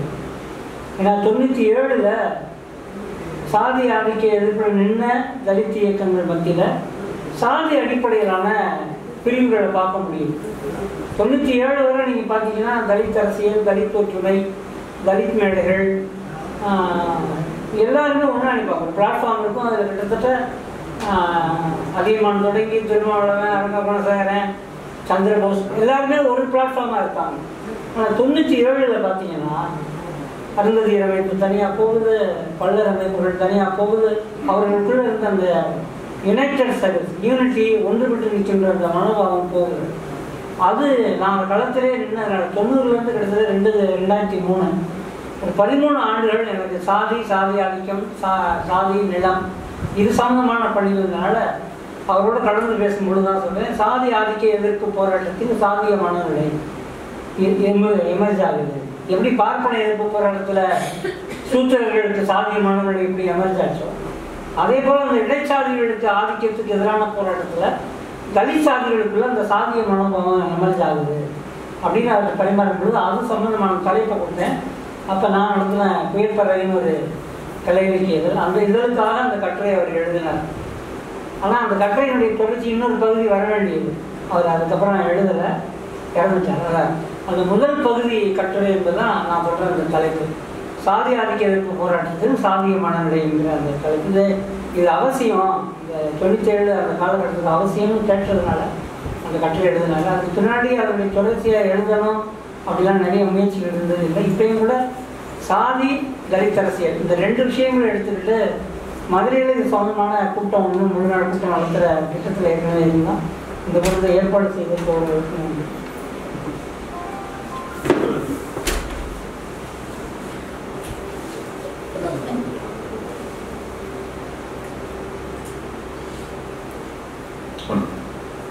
அனைவருக்கும் வணக்கம். எம்எல் பின்னணியில் இருந்ததா தோழர் வந்துட்டு தோழர் கேசன் வந்துட்டு ஒரு சிந்தனையாளராக அறியப்படுறாரு. அவருடைய ஆராய்ச்சியினுடைய பெரும் பகுதி எதுவாக இருக்கு அப்படின்னா, எம்எல் கட்சியினுடைய கோட்பாடுகள் என்னவோ அதை விளக்குவதாக, அதற்கு எப்படி இந்த சமூகம் அந்த வரையறைக்கு இது எப்படி பொருந்தது, அந்த வரையறை எப்படி பொருத்தமாக இருக்கு அப்படின்ற விளக்கமாக தான் இருந்தது. அது இங்கே கேசவன்ல இருந்து பெங்காலில் சுனில்குமார் கோஸ் வரைக்கும் இந்த தோழர்கள் நினைவு தான் இந்த பணிகளை செஞ்சாங்க. என்னுடைய நான் எம்எல்ஏ இயக்கத்தில் பயணப்பட்ட வகையில் இந்த நிலவுடைமை அமைப்பு பற்றிய விளக்கங்கள் வரும்போது தோழர்களுடைய தியரிட்டிக்கல் எக்ஸ்பிளனேஷன் என்னவா இருக்கும் அப்படின்னா, அரை நிலவுடைமை அமைப்பு என்பதை ஒரு சாஸ்வதமானதாக, ஒரு ரிவைவலிஸ்ட் நேச்சர் கொண்டதாக, திரும்ப திரும்ப சாதியம் அதாவது இறுக்கமடைகிறது, திடப்படுகிறது, 2000 ஆண்டுகளாக அசைவற்று இருக்கிறது என்பதை நிறுவுவதாகத்தான் அந்த விளக்கங்கள் திரும்ப திரும்ப வந்தது. அதில் வேரியேஷன்ஸ் இருக்கலாம், அதாவது ஏற்ற இறக்கங்கள் அந்த விளக்கங்கள் இருந்தாலும் கூட கண்டென்ட்டாக என்ன வரும்னா திரும்ப திரும்ப அந்த அரை நிலவுடைமை என்பது அது மீண்டும் மீண்டும் தன்னை புதுப்பித்து சாதி பயணப்படுகிறது என்பதாக இருக்கும். அது அடிப்படையில் தவறு அப்படின்றது தான் மிக முக்கியமாக கணக்கில் இருக்க வேண்டியது. ஏனென்றால் சாதி அடிப்படையில் ஒரு சுயதொகை பொருளாதார உற்பத்தி அமைப்பில் தான் அது உருவாகி திடப்படுகிறது. பின்னால் வந்த இந்த முதலாளித்துவ பொருளாதாரத்தில் தொடர்ந்து அதனுடைய அரசியல் அதிகாரத்தை இழந்திருக்கு, அதனுடைய ஸ்ட்ரக்சரை இழந்திருக்கு, அதனுடைய உற்பத்தி துறையினுடைய படிமுறையான அமைப்பு என்கின்ற கட்டமைப்பை இழந்திருக்கு. அப்ப அந்த மாதிரியான விளக்கங்களை பின்னால் கேசவன் தோழர் உள்ளிட்ட அவருடைய ஆய்வில் அது தவறப்பட்டிருக்கு அப்படின்ற விமர்சனத்தை முன்வைக்க விரும்புகிறேன்.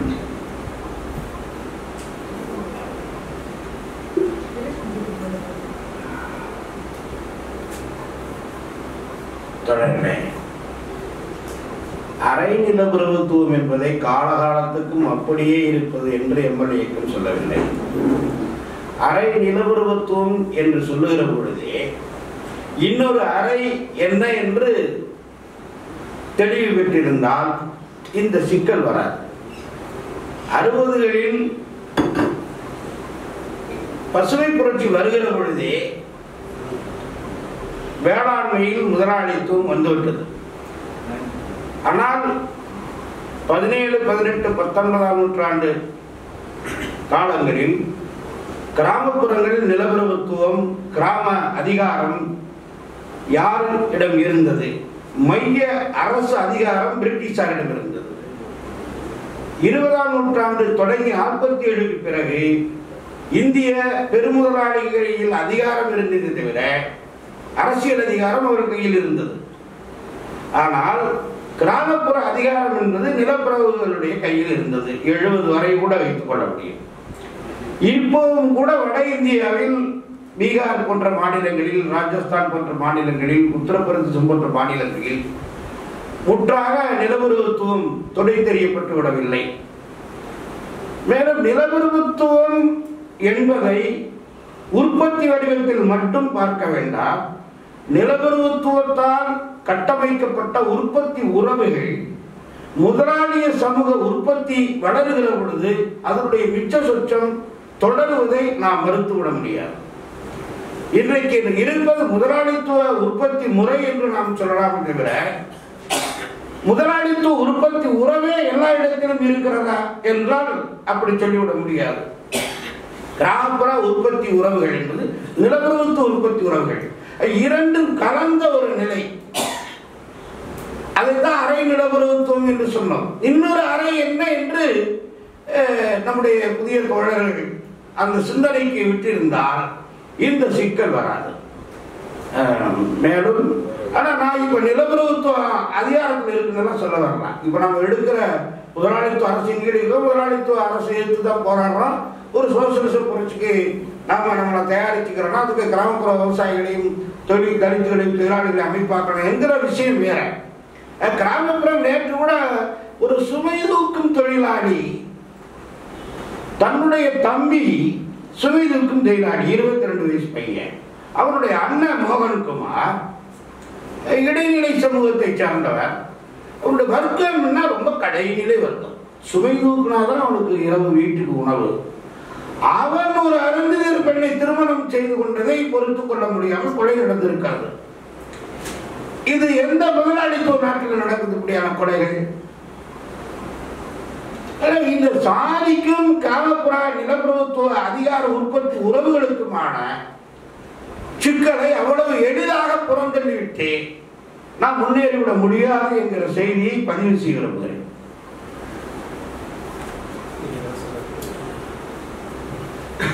இந்த மாதிரியான விவாதங்கள் எல்லாம் மிகப்பெரிய விவாதங்கள்.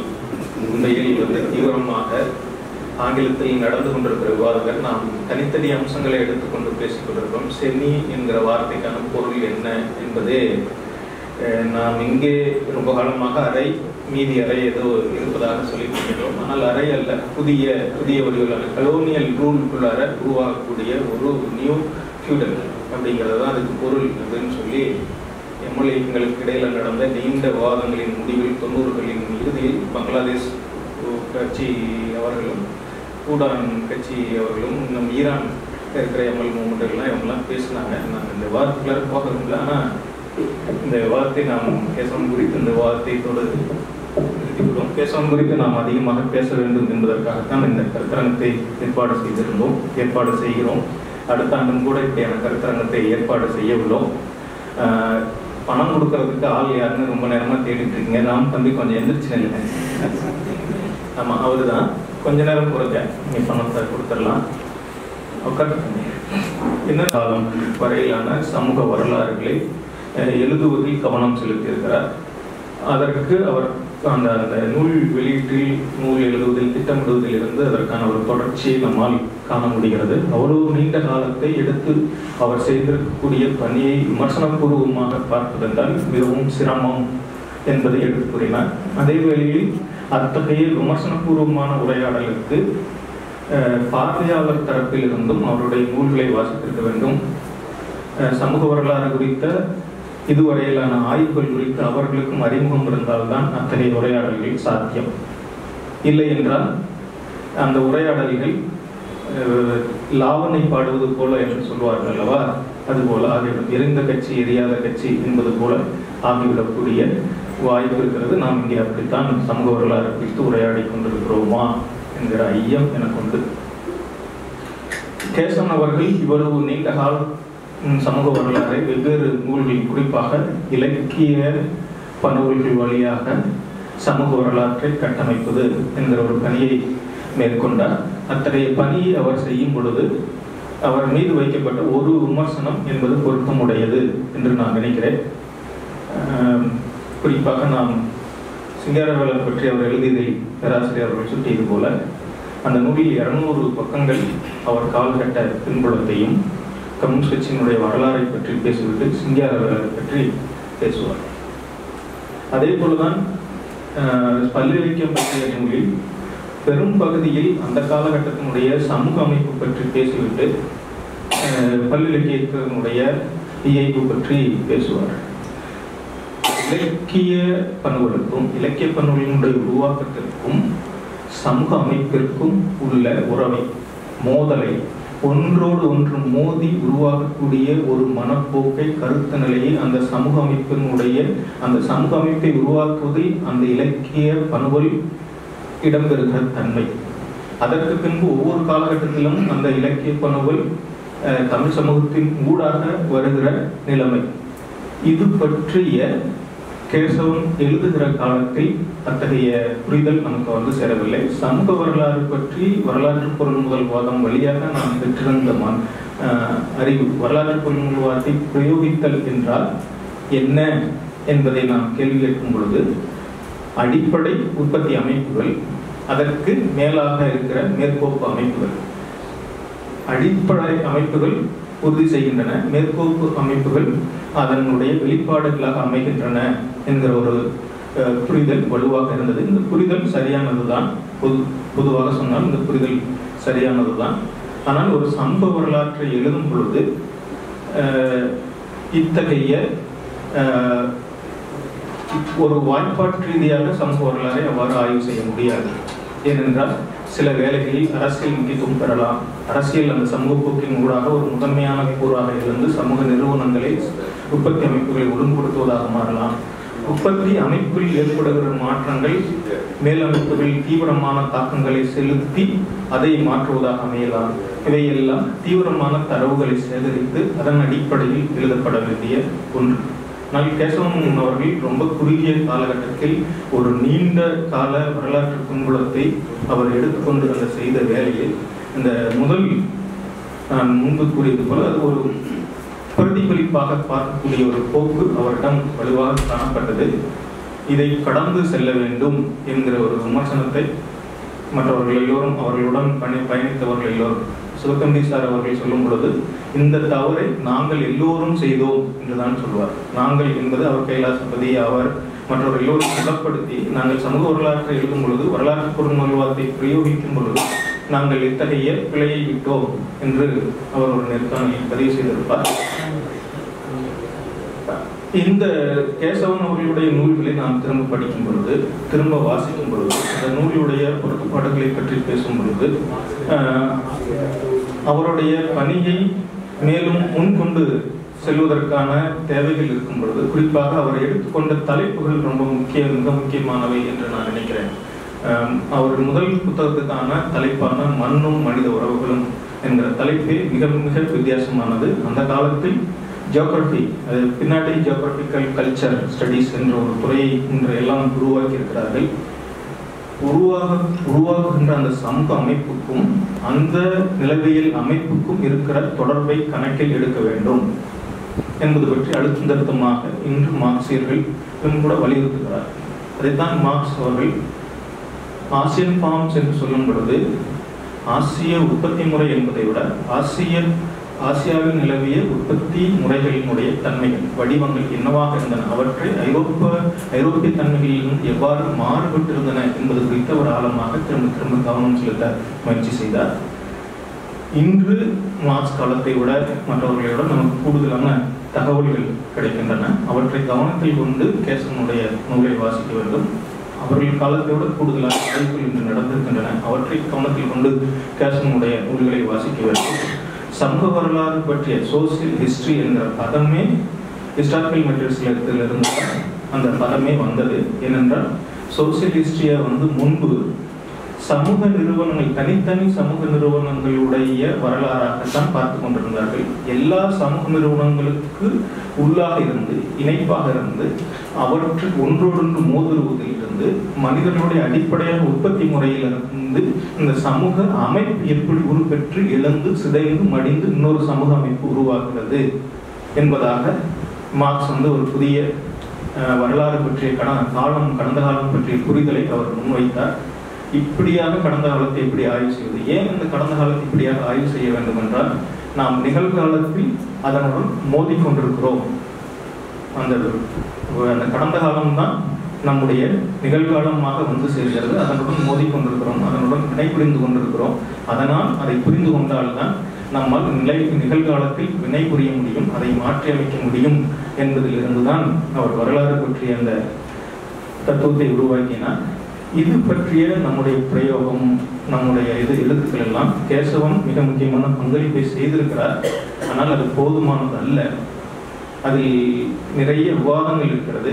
அவற்றை நாம் ஒரு தனிப்பட்ட முறையில் அவர் மீதான குற்றச்சாட்டுகளை அவர் உயர் சாதிக்காரர், அவர் இந்த இயக்கத்தை சார்ந்தவர் அப்படி என்பது போன்ற ஒரு சுருங்கிய பார்வையில் அவர் மீதான குற்றச்சாட்டுகளை முன்வைத்து விட்டு அதனால் இப்படி எழுதிவிட்டார் என்று கடந்து போகக்கூடாது என்று நான் நினைக்கிறேன். அவர் காலத்தில் கிடைத்த தரவுகள், அவருடைய அரசியல் நிலைப்பாடுகள், அன்றிருந்த சமூக மனப்போக்குகள், அறிவுத்துறை போக்குகள் இவற்றின் ஊடாக அவரை விளங்கிக் கொள்ள வேண்டும். அதே வேளையில் அவர் தம்மை தத்தம் செய்து கொண்ட முறை, சமூக இயக்கங்களுக்கு இந்த வரலாற்றை எழுதி காட்ட வேண்டும் என்ற அவருக்கு இருந்த அந்த உணர்வை நாம் இருக கற்றுக்கொள்ள வேண்டும். அதன் ஊடாக நாம் முன் செல்ல வேண்டும் என்று கருதுகிறேன். இந்த மதிய அரங்கு அமர்வு ஒன்று இருக்கிறது. அதில் இன்னும் கூட விமர்சன பார்வைகள் முன்வைக்கப்படலாம் என்று நான் நினைக்கிறேன். 3 கட்டுரைகள் கேசவன் ஆய்வுகள் பற்றி இருக்கின்றது. புலவரும் புறவலரும் பற்றி கலையரசன் படிக்கின்றார். பெரியார் பற்றிய பெரியார் சுயமரியாதை இயக்கமும் பொதுவுடைமைக்கும் பற்றி அந்த பொதுவுடைமையும் சுயமரியாதை இயக்கமும் என்கிற நூலை பற்றி ராமச்சந்திரன் அவர்கள் படிக்கின்றார். அம்பேத்கர் சாதி ஒழிப்பு, அந்த தாழ்த்தப்பட்டோர் அம்பேத்கர் சாதி ஒழிப்பு சிந்தனைகள், இந்த மாதிரியான நூல்களை பற்றி தோழரை ஆளுநை அவர்கள் கற்றை வாசிக்க இருக்கின்றார். இந்த கட்டுரைகள் கேசவன் எழுத்துக்கள் குறித்து பொறுமையான பார்வையை முன்வைக்கும் என எதிர்பார்க்கிறேன். வேறொரு கட்டுரையும் அதில் இருக்கிறது, அதிலையும் கலந்து கொள்ளும்படி தோழர்களை கேட்டுக்கொள்கிறேன். நாங்கள் பொதுவாக அந்த ஒரு சின்ன ஒரு விளக்கத்தை மட்டும் கொடுத்து விடுகிறேன். நாங்கள் இந்த முன்கூட்டியே பதிவு செய்து கொள்ளுங்கள் என்று எதற்கு சொல்கிறோம் என்றால்,